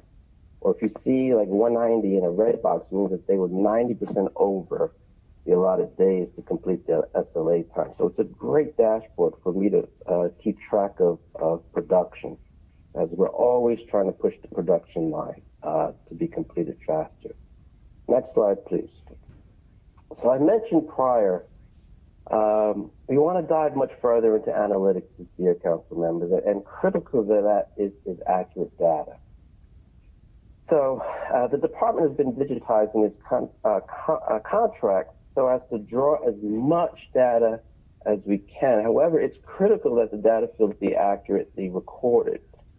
And we are making sure legislation dates, descriptions, and other fields are filled in so that we can start applying runs on our analysis and analytics tools. This is really a rudimentary part of the process, but mission critical nonetheless to the next stage of the development for a digital agenda for the city of Atlanta. Next slide, please. Next year, our personnel deployment strategy will be focused on decreasing solicitation time and incorporating the use of our digital tools. We spent the early part of the fiscal year in triage mode to deal with the pandemic and rebuilding the DOP family after losing quite a number of staff at the end of the previous leadership team. 3/5 of my managers are new, 2/3 of my deputy team will be new hires as well. Just as I have personally gone all in on government purchase and training and certifications, I'm requiring new leadership to obtain top certifications in our industry. In terms of service delivery, we took note that we have to increase competition by having more people bid on our solicitation. I'm actually going to cut my presentation short. Next slide, please. I'm actually going to cut my presentation short so that we can allow more questions. But council members, in summary, the budget we bring before you is a conservative one, reflecting the tough economic time we face. We are doing more with less, as you can see from our operational improvements, and to do that, we need to leverage technology as much as we can, folks. The emphasis this year is really our digital agenda. How do we finally improve DOP to be a really valuable tool for operations enterprise-wide? We ask that you assist us in that regard. Thank you for your time today and your continued support, and I invite any questions that you may have. Thank you so much, Mr. Clark. Let me see who I have in line. Colleagues, send me a message if you have a question for procurement, and if you can't do that, feel free to just speak up. Yeah, Shook with a question. Sure. Okay, so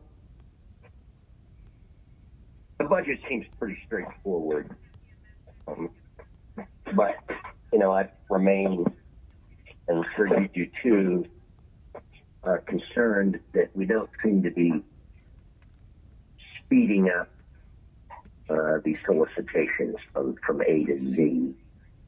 Certainly the metrics don't really show that. I mean, you got great targets, but we've all been chasing this rabbit for as long as I can remember.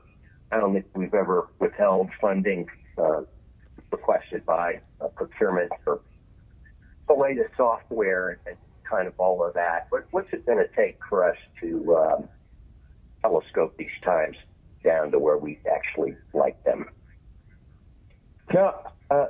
Thank you very much for that question, Councilman Shook. No, honestly, the SMART report has been, we're test piloting it now, but it's pretty amazing.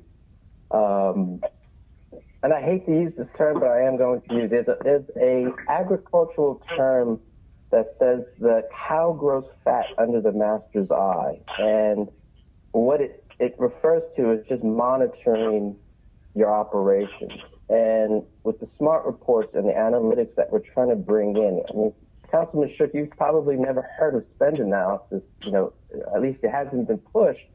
But all of these things that I've been gleaning through the certification processes for NIDP has really shown me some of the things that we haven't been executing as well. And for us to get down to the times that we have to we really do have to more closely monitor operations. And so rather than looking at the thing after the completion of the solicitation, which, may have taken excessive amounts of time, we're doing it real time. Not only that, but our user agency partners, the commissioners, the deputies, et cetera, they now have an eye on my operation. They have an eye on the contract, or will have an eye on the contracts that are for their department. So there's a lot more eyes on the process, a lot more pressure to get these things done, and we're now finally leveraging Oracle or the ATL cloud system to accomplish that. And we've also made it intuitive insofar as, you're either in the red or you're in the green. And then further, and this is in, hopefully version 2.0 later on down the road, we've broken it down, Councilman Shook, into 5 areas of the procurement process. From development, solicitation, legislation to the very end. But as we clean up our data and get a lot deeper into the process, we really want to break it down into 24 touch points, so that if I'm waiting for something from a user agency, I can then send off an email or a letter or correspondence to say, listen, XYZ contract is in this phase, and we are waiting for your blank to provide blank. And so 2.0 is actually going to be even better than what we have now. And we've had very positive results with the test piloting on the Smart Report thus far. So, I'm very optimistic that we're actually doing the hard stuff, to hopefully pay off down the road on faster solicitations, Councilman Shook. And I apologize for going so long, but I actually love this system that we're doing. I'm pretty excited about it. I'm very optimistic that it'll be a great thing for us. All right. Are we doing any better in terms of the signature process? Wow, great question. And we are doing better. I mean, with the new improvements to the contract modules that we're working on literally as we speak. In fact, it's another meeting after this one that I have on it. We're incorporating DocuSign, Councilman Shook, so that everything is enclosed. So remember, we started off in a paper system. I mean, I remember having to literally carry these contracts, Councilman Shook, all around the city to get these things signed. And so we went in with DocuSign and this cloud system to remove that. So from the very beginning, sir, at the trigger points that are received by the user agencies, we're now enclosing them within the Oracle ATL cloud system, so that everything is electronic. But on the signing system, we still do wet signatures, and so we're looking at potentially digitizing that to even cut more time. But in terms of raw numbers, we've cut the time down, but we have the potential of cutting it down even more by enclosing it into my ATL cloud system, so it's all digital, sir.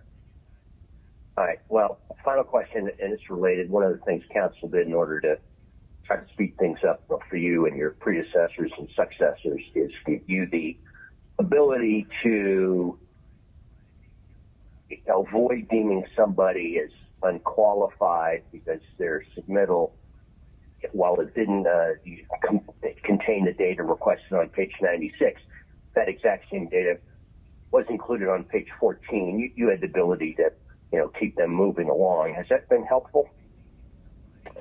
It has, but Councilman Shook, we wanted to take it actually a step further. So over the last year, we've kind of stress tested the submittal questions and process, right?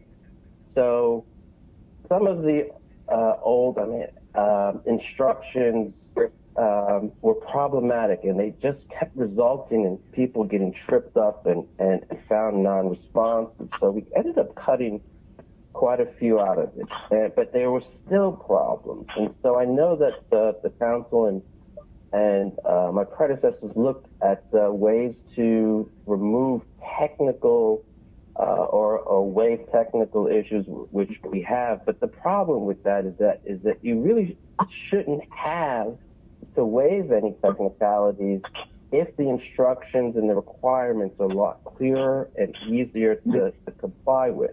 So we've done two, or we're going to do another two swipes at looking at the instructions to make them even easier, Councilman.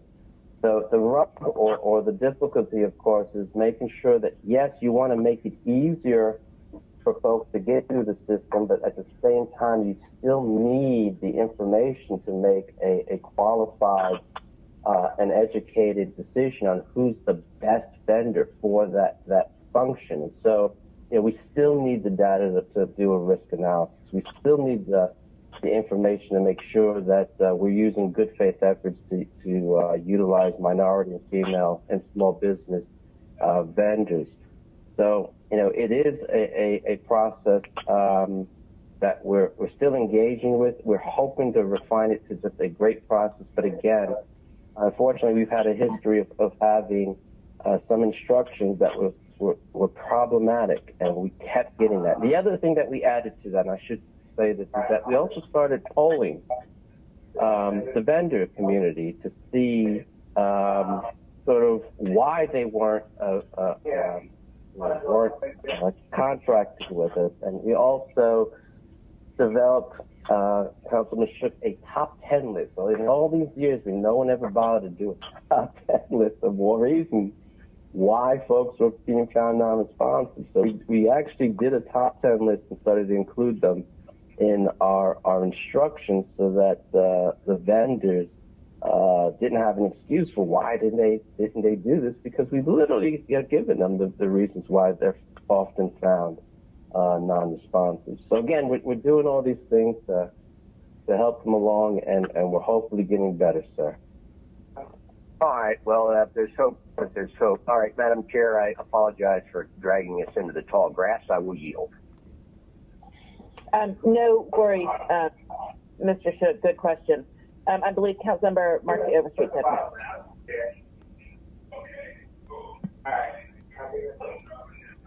Hi. Yes. Thank you, Chair. I wasn't sure if you guys could hear me or not. Yeah. So thank you for that presentation today. I have a couple questions, and specifically because, of course, the procurement is the department that I get so many inquiries about and questions about, especially seems like we've had a few issues this year with actually a start time for procurement, and then when we press go for a procurement process, getting to the end, and that ending reward being our actual landing spot. Like, that has really been an issue for the city this year. And I want to know from your viewpoint if the city is addressing that in this budget. And if you could give me a couple or at least one example of how we're doing that. I'm going to let you know that the concerns from people coming to me as a council person, because, I'm not in the procurement department. People don't really separate us for our job roles. So I probably get a lot of questions about the workings, the inner dealings and workings in the actual procurement department that should come to the procurement department and not actual council. But at the same time, these vendors and contractors, they're our customers. They're the city's customers. So you do have to listen and figure out how to help them because we want to be good partners with everyone. So can you just let me know how you think we're addressing that? Because we need to feel solid when we have awards, when we're awarding vendors and contractors. We want to be able to say there was a start, a working point, and an end, and this is the reward, and stand with that. Let me know your thoughts on the budget with that. Sure. Thank you very much for that question, Councilwoman Overstreet. So I'm going to actually answer it into two parts, actually. The first part, of course, is going to be on cancellations. The second part is going to be on the user agency NTPs.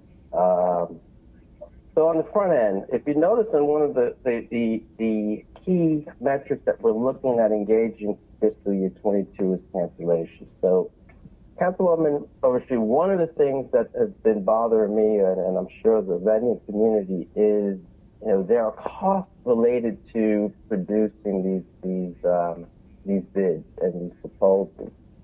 And so when there are cancellations, it, number one, slows down the process, and it also potentially creates more of an expense for the vending community. So we're becoming much more vigilant in analyzing why we're having cancellations and trying to decrease that. Again, back with the concept of monitoring operations closer.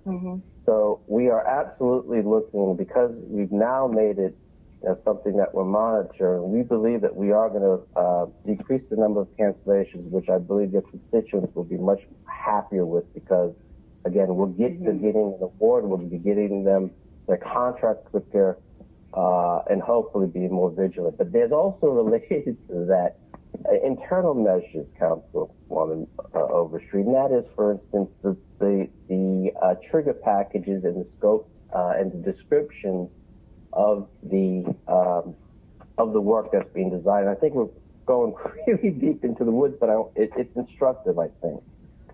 When you have, if you have descriptions or scopes of work that are not, detailed enough, Councilwoman Overstreet, you get a ton of questions. You'll get a ton of questions during the bid process, and that takes time, because then you have to go back to the user agencies, answer these questions, push the addendum out, extending the time, et cetera, et cetera. So, this year we're actually looking at, increased training on the trigger package side, so that we're not having to slow down the process later on. So the investment's got to be made up front. Now, there may be, ironically, I'll probably get criticized because we're taking too long to start the trigger packages, but I think it's worth the time to make sure our descriptions, our scopes of work, and all the prep work going in on the front end are done, so that the vending community doesn't have all these questions during the solicitation process. So that hopefully will actually speed it up long term, because we'll be doing the work on the front end, Councilwoman. So that's the first. And the second side is on the notices to proceed, et cetera, and the legislative process and the signatory. And by chance, Councilman Shook, asked about the signature process and the back end after, the award or the winning bidder has been, found through the evaluation process. So we're trying to digitize that process as much as we can into our ATL cloud system, Councilwoman, to actually try to get that process down. Not only that, even with our requisition and purchasing process, we've actually improved that significantly. So we, once we get these requisitions in-house, we turn them around essentially in 24 hours at this point, maybe 2 days, I think. So once we get these things in, we turn them around very quickly. And just for further insight, I don't think I had time to include the slide, but one of the slides that I wanted to show you is some of the coding things that we're doing. So even on the requisitions, Councilwoman, the coding that describes the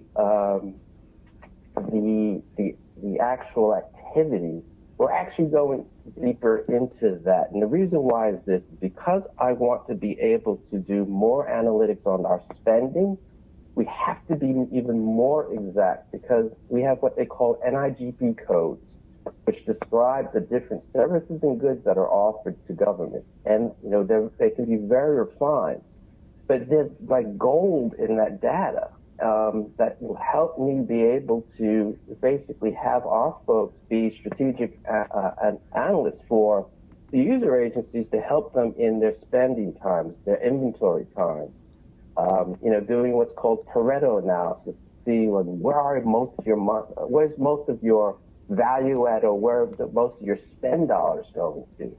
So all of that is critical, and it's all these things that we're trying to do in a very limited amount of time that we're trying to do to just make it a better process, so that ultimately not only are we getting your constituents on the job and paid quicker, but more important, or as importantly, we're able to just provide value to the user agents to see what they're spending on and what they should be spending money on. So there's a lot going on at GOP right now, Councilwoman. Okay. So it sounds like you feel pretty confident that your budget asks are meeting the needs of what the city needs for our customers. I do. Mm-hmm. We absolutely have been squeezing as much as we can out of it, and I have to say a word of thanks to my DOP family, because Councilwoman, these people work hard. They work hard, and listening to the other agencies and all the heroes that we have in the different agencies, from watershed to police, we're there to assist them, and that means that we're up till 1 a.m. trying to get these things done, because they need those services. So I am confident it reflects the realities of a very tough budget year, and we're working as hard as we can, ma'am. Okay. So what about then staffing? How do you feel about that? Because, do you think that your staffing is adequate, training-wise as well? Yes, that is really important. So again, trying to do the hard work up front to save time on the back end. So this year, we finally did a formal training, management training process. And the reason why we did that, Councilwoman, was of disparate advice. So we were seeing, and I was getting reports from agencies that we were getting different advice on different things. And you can't have that. For operations, you should be unified in the advice, so that we weren't repeating activities, et cetera, and we weren't being as efficient. So with the formal training, we're seeing much smoother operations than we did before. We're not having the same mistakes being made or the problems with interpretation. And, we are going to be getting, hopefully, 3 more positions that are going to be strategically placed at areas that we are going to need, more hands-on to push product, push the production line out. So I am comfortable with the numbers, ma'am. Okay, so I'm excited to hear about the 3 extra positions, and we look to hear more details about that. One last question. What about maximizing the investments that we've already made, like our software? Do you feel that we can open up the software more, use more of the dynamics of this software that we've not used before? Any thoughts on that? Because, I've had conversations that have given me the idea that we could use our software differently. Like there's some capabilities of some of the softwares that we have that we're not using. Have you, you know, I just think that budget-wise, that would be something that we need to look into, you know, just making sure we're using all of the capabilities of our software. Or, you know, maybe we just need to assess where we are with our software. You know, I don't know. What are your thoughts on that? No, great question. And we've been very proactive in that. So we've had a third-party consultant assist us in engaging the technology that we have. The Oracle system, if used properly, is a fantastic tool. It's a fantastic tool. And a great example of that is what we're doing currently on the contract module. So what we've been doing is, if you notice with one of the slides is the contract cleanup, where we're drawing as much data, but part of that is related, Councilwoman Overstreet, to our contract module, because we are uploading template contracts into the system for efficiency. So rather than having to recreate the wheel every time, you know, to have this wheelhouse of templates that we utilize that can be utilized much more quickly and engaged earlier for our vendors and internally for our own folks. So things like that, like utilizing training folks to utilize the contracts module, working with the user agencies to make sure that we've got the right products, to make sure that they have what they need in terms of an understanding of how it's going to be applied in ACL Cloud, is all part of that mix. Now, for us to, you know, continue to transform, you know, I will no doubt certainly try to expand this thing even more. But again, we are at the early stages of incorporating all these fantastic tools. Just like I explained, the Smart Report 2.0, which we plan on expanding later on.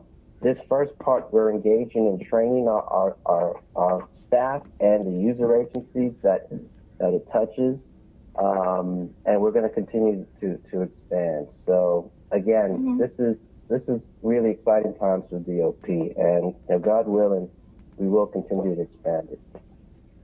Okay. Well, it's nice to know that you feel that we have the right softwares and tools in place. So I guess that's going to do it for me. Mr. Clark, I just think it's time for us to get together just to have, you know, a meeting about different aspects. But I appreciate your thoughtfulness and willingness to always work on making sure that we're creating a path for our customers, I appreciate that. you know, innovatively. So thank you. Thank you, Chair Otter. Thank you, Councilmember Overstreet. Anyone else have a question for procurement? All right. Well, then we're going to take a short break. Thank you so much, Mr. Clark, to you and your team. It is 12:45. We're going to come back at 1 o'clock for City Council's briefing. I'm going to give my another round of my PSA to the listening public. Be sure to remember that we do have 2 public hearings tonight. At 6 p.m. we'll have our first public hearing on our tax millage rate. At 6:15 we'll have our interactive community public hearing, which is your opportunity to ask questions and make comments about the budget process. The public comment window is still open until 5 o'clock today, so you can submit any questions to budgettalk@atlantagA.gov, or through Facebook and Twitter, send a direct message to @ATL Council. And finally, you can leave a voicemail by dialing 404-546-1928. So with that, we're going to go on hold, on mute for 15 minutes, and we will be back at 1 o'clock. And thank you again, Mr. Clark. Thank you.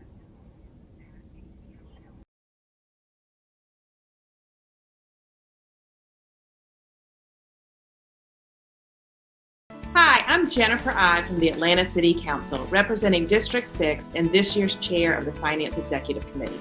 Do you have a question, comment, or a suggestion related to the City of Atlanta's proposed fiscal year 2021 budget? The Atlanta City Council wants to hear from residents and stakeholders. Which services do you feel need to be prioritized in the fiscal year 2021 budget, which begins July 1st? The general fund budget is set at $673.4 million. There are several ways to reach out and submit your questions and comments to the Council today and during the virtual town hall meeting Tuesday, June 2nd at 6:15 p.m. Send your email to budgettalk@atlantagA.gov. If you'd prefer, you can submit a video of your question, as long as it's 15 seconds or less. For social media, tweet us at ATL Council using the hashtag ATLBudget. Submit your questions by messaging us on our Facebook page at ATL Council. To call in your questions, dial 404-546-1928, or you can text us at 404-548-2885. We know how important the city budget is to you. We welcome your thoughts and your feedback. Thank you.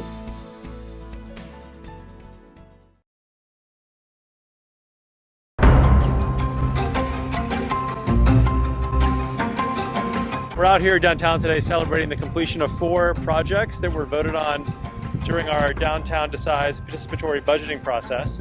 And we're riding a bike from one location to the other to do a ribbon cutting in each of the 4 transportation projects. Some of the projects we're celebrating today are new bike lanes in the Central Business District, the painting of an island in the middle of the road yellow so people can see it, and some new trash cans in the Sweet Auburn corridor.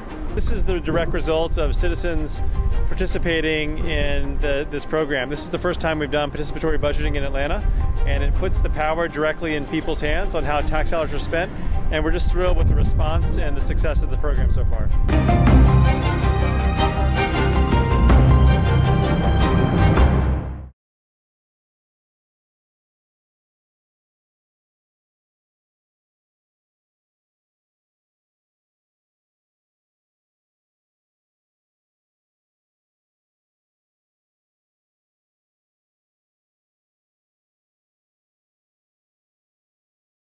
Hi, I'm Jennifer I from the Atlanta City Council, representing District 6 and this year's chair of the Finance Executive Committee.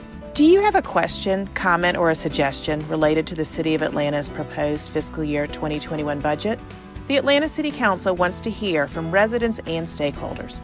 Which services do you feel need to be prioritized in the fiscal year 2021 budget, which begins July 1st? The general fund budget is set at $673.4 million. There are several ways to reach out and submit your questions and comments to the Council today and during the virtual town hall meeting Tuesday, June 2nd at 6:15 p.m. Send your email to budgettalk@atlantagA.gov. If you'd prefer, you can submit a video of your question, as long as it's 15 seconds or less. For social media, tweet us at ATL Council using the hashtag ATLBudget. Submit your questions by messaging us on our Facebook page at ATL Council. To call in your questions, dial 404-546-1928, or you can text us at 404-548-2885. We know how important the city budget is to you. We welcome your thoughts and your feedback. Thank you.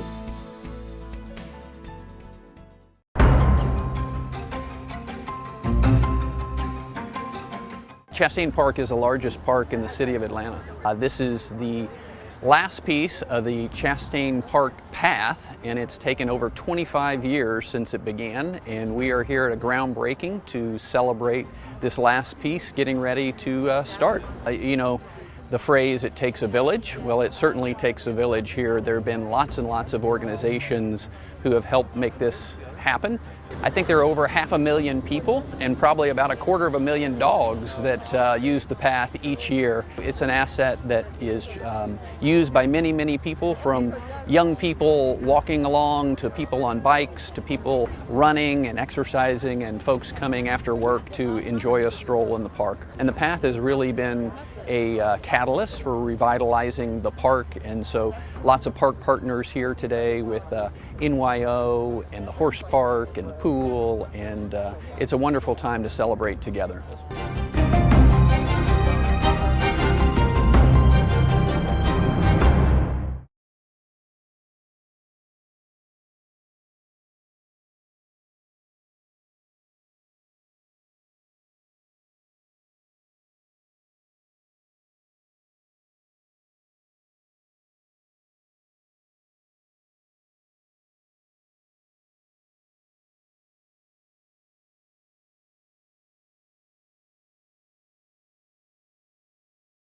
Hi, I'm Jennifer I from the Atlanta City Council, representing District 6 and this year's chair of the Finance Executive Committee.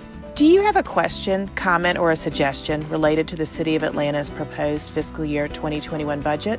The Atlanta City Council wants to hear from residents and stakeholders. Which services do you feel need to be prioritized in the fiscal year 2021 budget, which begins July 1st? The general fund budget is set at $673.4 million. There are several ways to reach out and submit your questions and comments to the Council today and during the virtual town hall meeting Tuesday, June 2nd at 6:15 p.m. Send your email to budgettalk@atlantaga.gov. If you'd prefer, you can submit a video of your question, as long as it's 15 seconds or less. For social media, tweet us at ATL Council using the hashtag ATLBudget. Submit your questions by messaging us on our Facebook page at ATL Council. To call in your questions, dial 404-546-1928, or you can text us at 404-548-2885. We know how important the city budget is to you. We welcome your thoughts and your feedback. Thank you.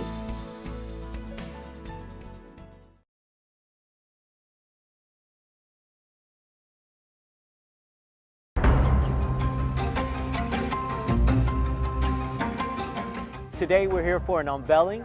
We're unveiling an urban farm, one of the biggest urban farms that will be based here in District 3. And we're here to address the food insecurities that this district has faced for decades. And I think what's so innovative about this idea is that we've partnered with Washington High School, with Greenleaf Farms. We're going to be partnering with the American Heart Association to bring together an ag STEM program that's going to cultivate new, young, fresh blood in urban farming that's going to really be focused on how we can move together as a community in addressing food insecurities within Atlanta. It is time that we take action in our own hands and we start cultivating innovative opportunities like an urban farm, like a grocery retail model where we can pipeline produce into the communities and really help lift up and support our residents.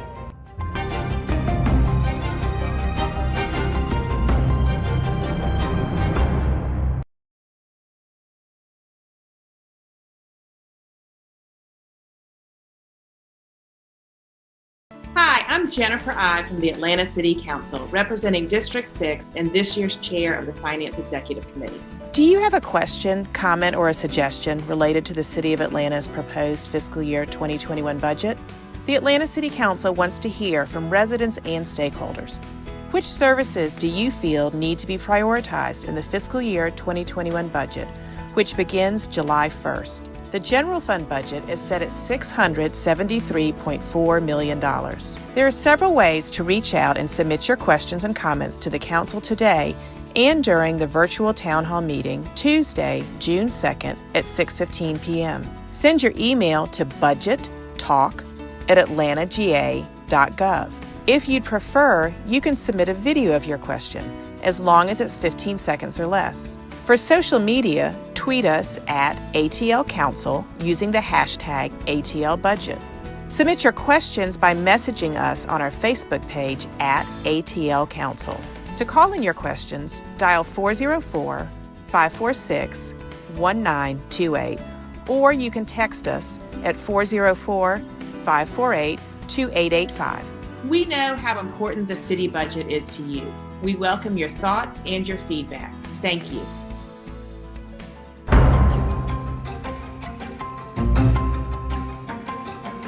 We're here today at the Maggie Russell Tower to help to provide, along with our partners GenCare and their Executive Director, Councilwoman Carmelita Gum from South Fulton, 80 COVID-19 vaccines for seniors who are here in the building. There are over 400 residences in the Maggie Russell high-rise, but there are about 80 folks who had not received their COVID-19 vaccine. So a lot of the seniors, aren't mobile, meaning they may not have a car or access to transportation, to help them to get vaccinated, to protect them and others who already have been vaccinated in the building from the scourge of COVID-19. It is still important to adhere to the CDC guidelines so that we can beat this pandemic. We are so close to the end of it. Millions of adult Americans have been vaccinated, but we need every American to step up, get a shot in the arm, because it protects yourself, it protects others, it protects our community. The city of Atlanta is still in phase 2. We would like to open up. We can't do so until we have the results in the broader community that our infection rate is beneath 5%, that people are still wearing masks and socially distancing, that everybody is getting vaccinated. The more we do that, the quicker we can go back to normal.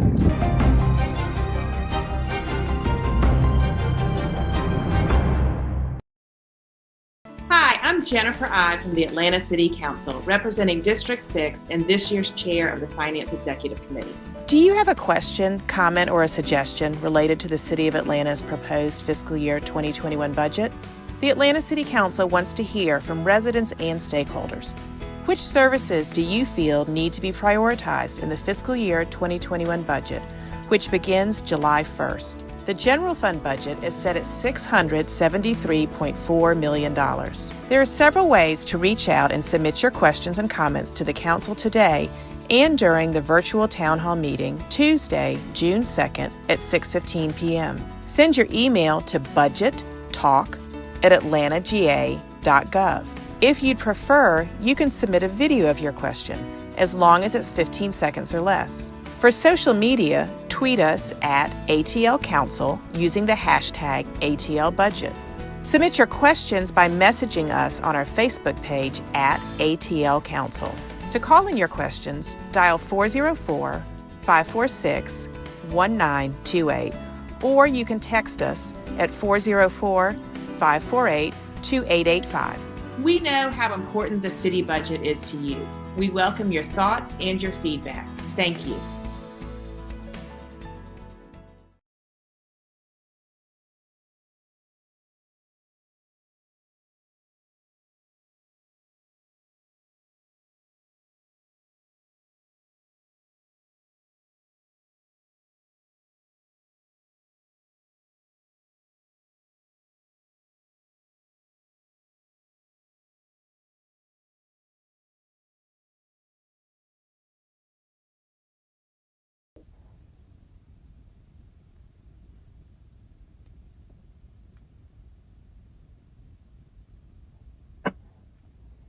All right, it is 1 o'clock, so we're going to get going again.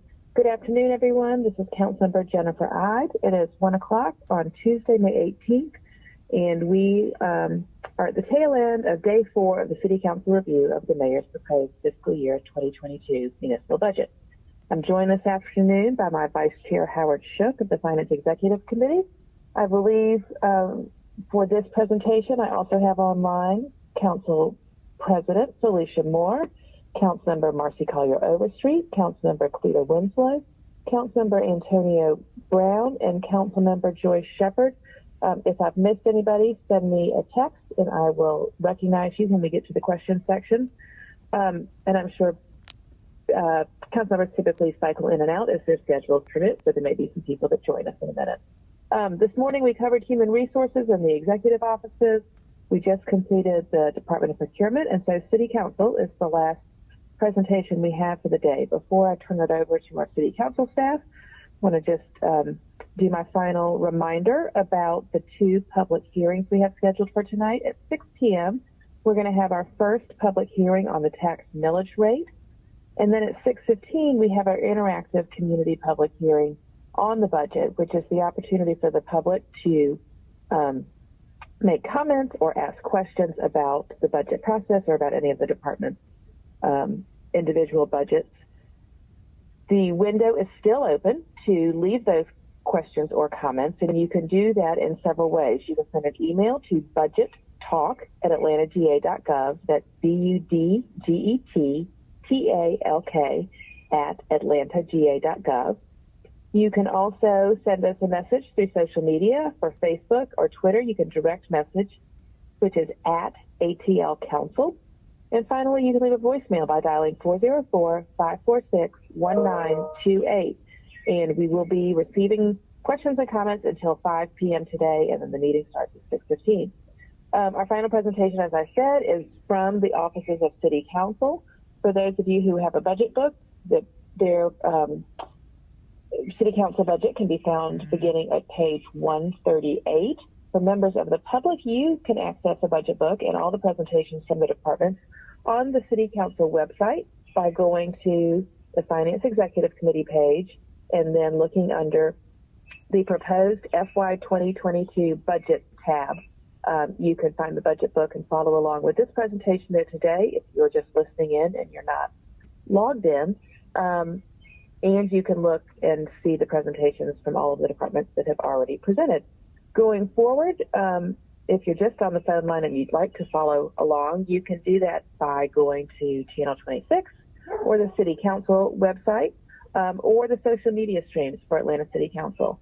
So with that, I'm going to say good afternoon to our Council Staff Director, Theo Pace, and our Municipal Clerk, Forrest Webb, and ask Mr. Pace and Mr. Webb to introduce your staff and then begin your presentation. Thank you.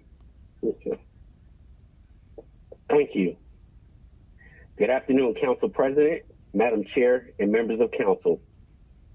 My name is Theodis Pace, Staff Director for the Atlanta City Council, and I'm glad to join you all virtually today to give the City Council's FY22 budget briefing. Before I get started, I would like to introduce staff here with me today. I'm joined by Deputy Staff Director Santana Kimpson-Wright, Communications Director Zena Lewis, and our IT Manager Senior Damon Massenberg. The Office of Research and Policy Analysis provides support to each of the council offices. They are responsible for staffing all committee meetings, full council meetings, and work sessions of the City Council. The Office of Communications provides public and media relations support to each office, as well as manages all social media platforms of the City Council. Our information technology staff provides desktop and technology support to the entire City Council staff. As part of our administrative functions, we are responsible for monitoring City Council office budgets, submission of payroll, and processing all purchase orders and disbursement of payments to vendors that provide goods and services to your offices. I'm extremely proud of the accomplishments of my staff in fiscal year 2021. I'm impressed with their ingenuity and productivity during COVID-19. And just through planning and creativity from the staff, the council has been able to convene its committee and council meetings since the closure of City Hall, including work sessions, community meetings, and all of the FY22 budget briefings. We update and refine our procedures on a weekly basis as needed. As I make this presentation now, staff are actively working to ensure all logistics are in place for the budget briefing, that the public has access on various social media platforms, the City Council website, and Channel 26. I would like to take a moment to thank them for their continued professionalism and hard work during COVID-19. The manner that each of them has navigated this pandemic, both professionally and personally, is admired and does not go unnoticed. If you would advance to slide 2.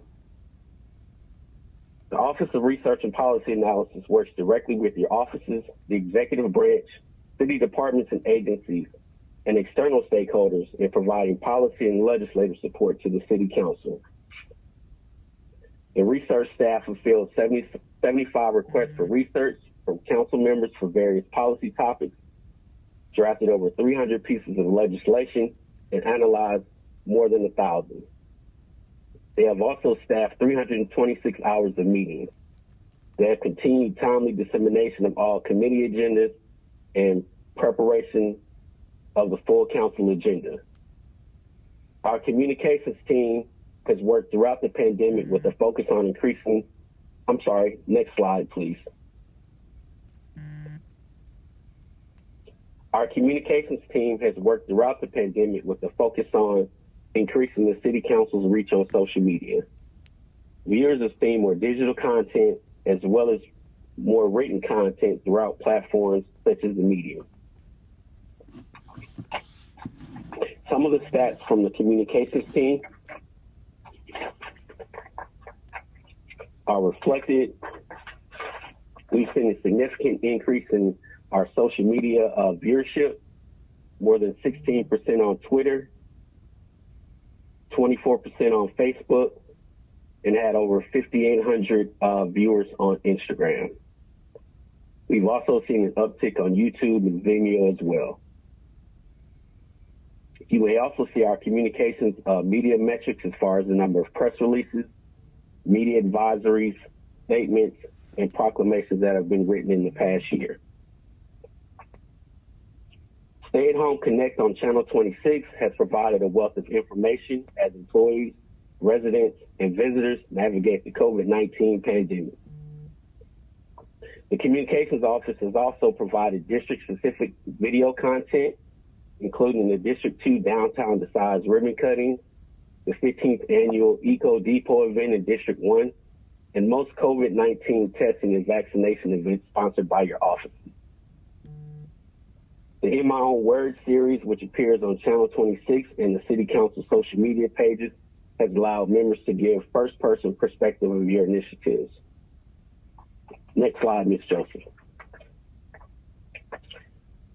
Our Administrative Services Division is responsible for the accurate and timely payment of council office purchase orders, disbursements, and I-expense reimbursement requests. As you can see, we've had over 500 invoices processed, a number of financial transactions made, and a small number of human resources transactions over the course of the last year. Next slide.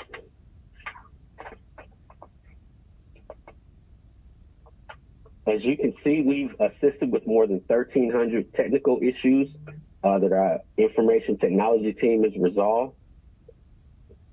We've worked to upgrade the copiers throughout the suite, as well as work with AIM to migrate all PCs and laptops for security updates. We've also assisted council members and staff with other technical and non-technical issues. If you go one more slide, we've retrofitted the City Council conference rooms with web cameras, conference phones, and other equipment. Just as we return to City Hall, we would like members to be able to continue to meet as they have done virtually in the course of the last year. Part of that is doing what we can to reduce the number of people coming in and out of the suite. So it's something that we could do to host meetings remotely. I think that's something that we intend to focus on. We've also streamed more than 60 hours of meetings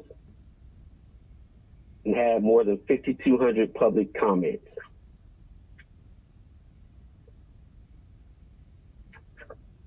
If you go to the next slide, the proposed operating budget for council is $12.1 million. Part of the increase is within our salaries regular, based on anticipated salary adjustments for elected officials that will take effect in January of 2022. Also, pursuant to Section 2-39 of the City Code of Ordinances, during an election year, 50% of the council presidents and council members' personnel and expense budget shall be encumbered for the first half of FY 2022, and 100% of the individual council member carry forward accounts will be available during this time.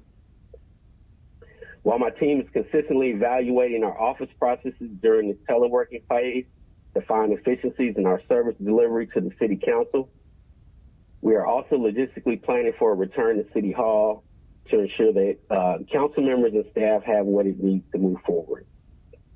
As mentioned, you'll see improvements in the conference rooms, offices, and other spaces throughout the council suite. Technology will also play a significant role as we return to City Hall. In coordination with the Office of the Municipal Clerk and AIM, we're currently configuring and implementing the new electronic legislative management system with an anticipated go-live date of January 2022. We are also coordinating with your office to ensure that you have the needed equipment and technology to continue operations in a virtual or hybrid environment. That completes my portion of this presentation, and I will yield the floor to the Office of Municipal Clerk and Forrest Webb III. Good afternoon. My name is Forrest Webb III, City of Atlanta Municipal Clerk. I'm joined by Deputy Municipal Clerk Vanessa Walden, who will be presenting today. First and foremost, I'd like to thank the citizens of Atlanta, the Mayor, Council President, and all members of Council for their cooperation and understanding as we continue to navigate the global pandemic together. We're grateful for the consideration of employees' well-being in terms of safety and peace of mind as we remotely conducted City Council meetings and committee meetings and sustained legislative transparency and compliance with Georgia Open Meetings requirements.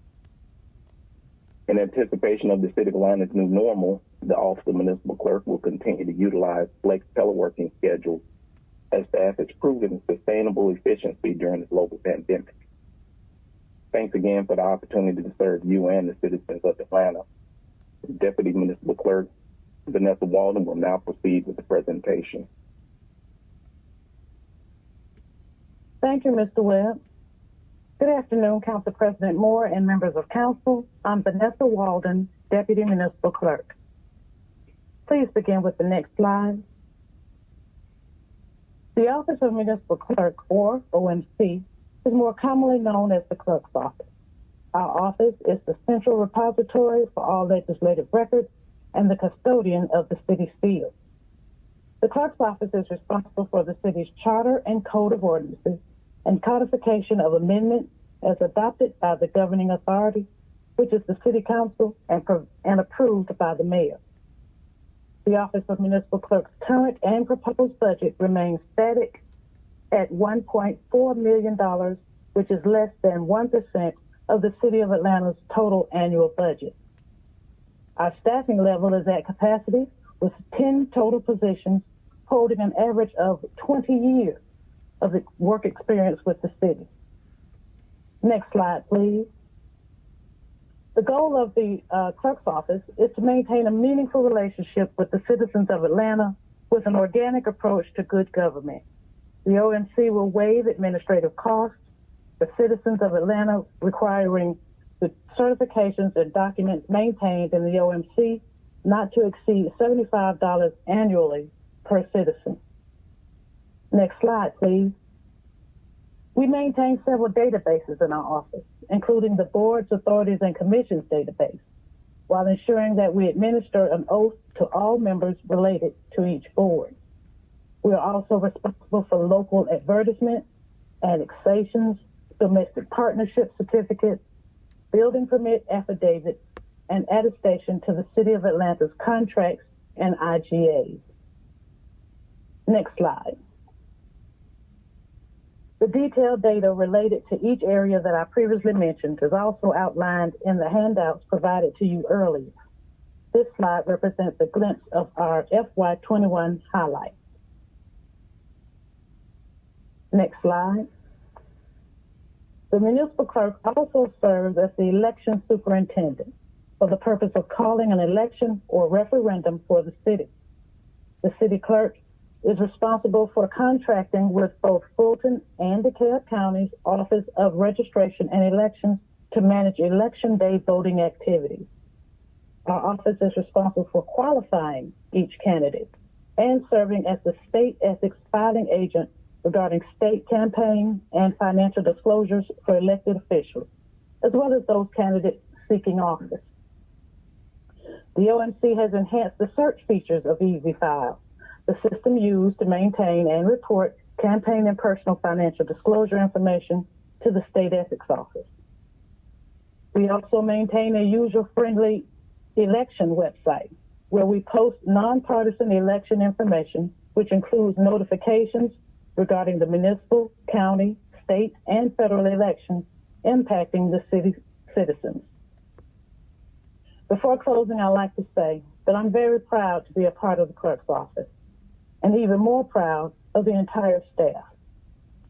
During this past fiscal year's pandemic, I can certainly attest to the fact that we've basically thrown out our time clock because we realize that balancing work and home all in one place may be stressful. There are often times when we work well past normal business hours. We genuinely work day to day as a team to fulfill the goals of our office. I'd like to commend each and every person throughout the office for their diligence as well as their dedication. The clerk's office thanks you for your opportunity to serve you and the citizens of Atlanta. That concludes my report.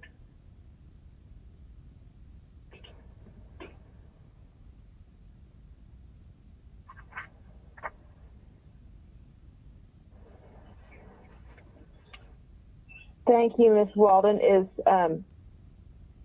that the end of the presentation? Are you ready for questions, or do you all have more? Well, I'm ready for any. I'm sorry. Okay. Okay. I just wanted to make sure that that was all the areas. All right, colleagues. Anybody have questions for either Mr. Pace's side of our Office of Policy and Research, or for the municipal clerk and election superintendent? Madam Chair, this is President Moore.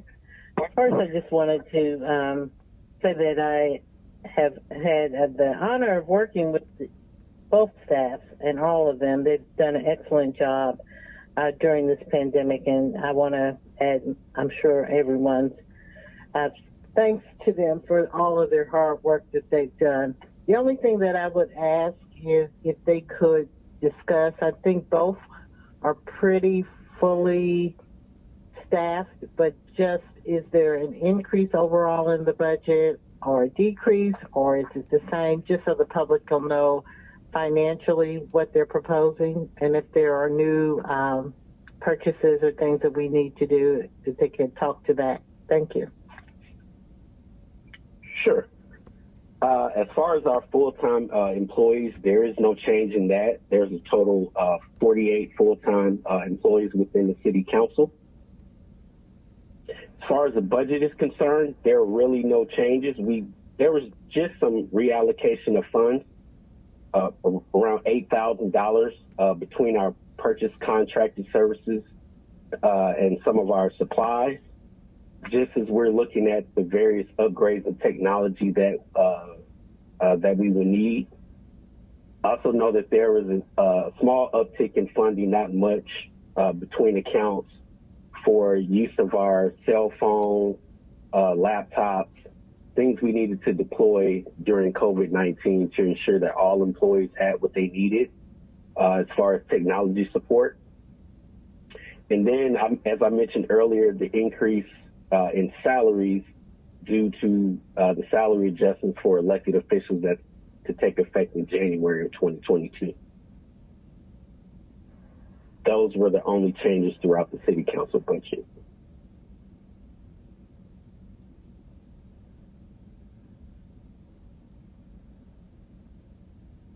Thank you. Council President, do you have any other questions? No, I'm good, thank you. Unless the clerk has some change. No, Madam President. Actually, Director Pace summarized both the clerk's office as well as the full council. Our operating budget remains static. Thank you. All right, I believe that Mr. Shook had a question. Yeah, thank you. Where are we in the process of upgrading our meeting software away from the product whose name shall not be mentioned? Yes, sir. We are currently working through the implementation and configuration of our new legislative management system. We'll more than likely begin training early fall, and the go-live date of it would be January of 2022. I don't know if Mr. Webb or Deputy Municipal Clerk Walden have anything to add. This is Municipal Clerk Forrest Webb. I would concur with Mr. Pace. This has been a collaborative effort from beginning to end with not just Mr. Pace and myself, but with our entire staff. And we have weekly meetings, and on many occasions we may have 2 meetings per week as we approach the go live date. And we're very optimistic that this tool will continue to allow us to be efficient in doing our work. I would have to say that currently, if not for the legislative management system, the city council, the clerk's office, the policy and research staff, we wouldn't be able to do probably 3/4 of the things that we're able to do remotely. Other municipalities have been faced with a number of challenges during the pandemic, and for that, I'm grateful for the council members' cooperation and understanding and patience as we've encountered some of our technical challenges throughout the pandemic. No, and I totally commend your staff for working heroically, to keep us kind of on track and getting our business done. Look forward to to the next chapter. As you know, tech is pretty much my middle name, so if you need any assistance, you have my cell phone number. As regards our kind of return to normal activities, whatever that means, am I right that a kind of a consensus has been reached that it's at the end of this year or the beginning of the next year? Yes, the optimal time to cross over to the new operating system would be when the new term of office begins in 2022. Okay. I understand that. I don't personally have any problems with that. I have a kind of a legal related question. I mean, if everyone else, do we have the legal ability to continue to meet remotely, even though kind of everyone else is sort of getting back to normal? Or are we going to find ourselves open to challenge?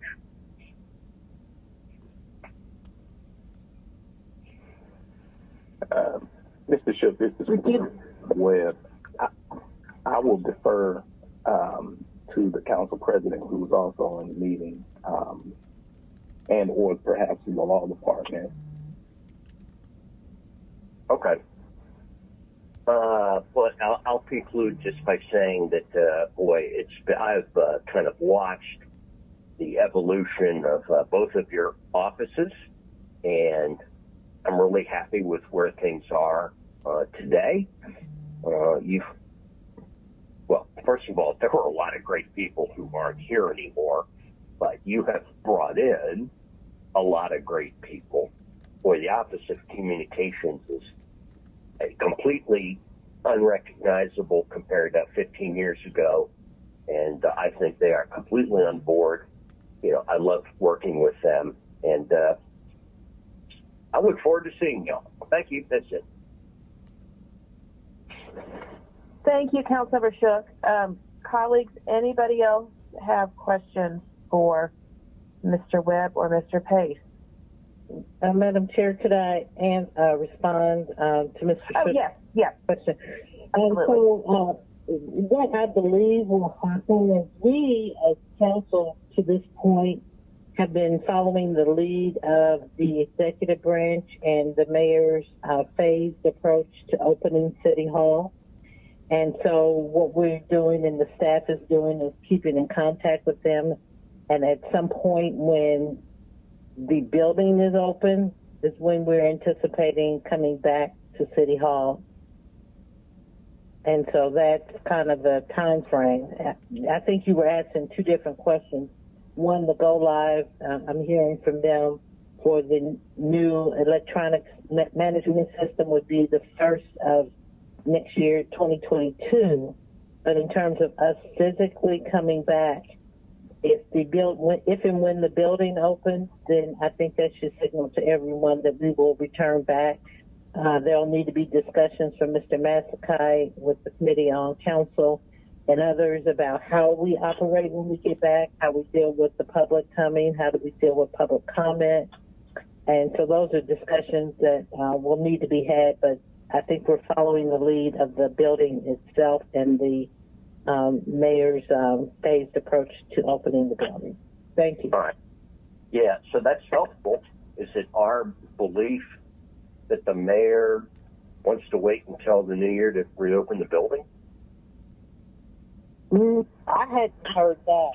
I think you're mixing two different issues. One was the staff saying when the electronic management system, the new system, would come online.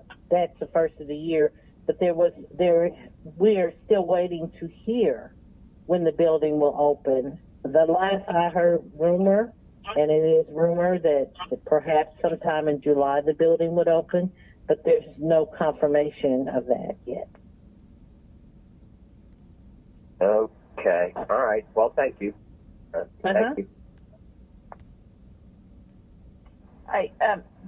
Thank you, Mr. Shook and Council President.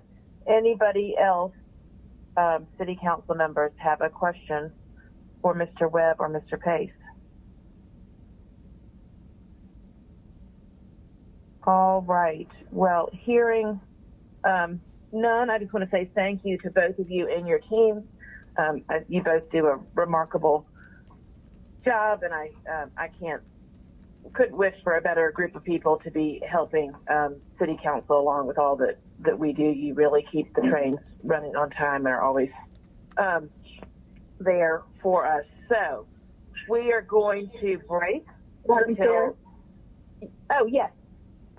This is Councilmember Shepherd. I would just like to say thank you to both of the departments, Mr. Webb's and Mr. Pace's department. They do an excellent job. Their staff are responsive. I appreciate them also. Y'all done a great job, so I appreciate you. I just want to say that also. Thank you. Absolutely. I mean, and you all have kept us running. I mean, I remember back a year plus ago that I think that we postponed one meeting by one day and then otherwise have stuck on schedule through all of the ups and downs of COVID. And I think we're really, a shining example across the country of being adaptable and able to keep running during the pandemic. So I think I am joined by all of my colleagues in thanking you for a job well done. We are now going to take a break. We'll be back at 6 p.m. for the tax millage rate public hearing, and then at 6:15 for the interactive budget meetings. I'm going to give one more plug to anybody who is listening who didn't hear me before, that there is still time to submit questions. You can do that by emailing budgettalk@atlantagA.gov. You can go on Facebook or Twitter and send a direct message to ATL Council.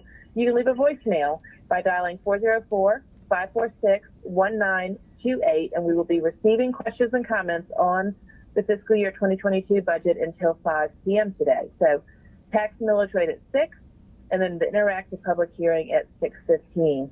Tomorrow we are back at it with departmental budget hearings.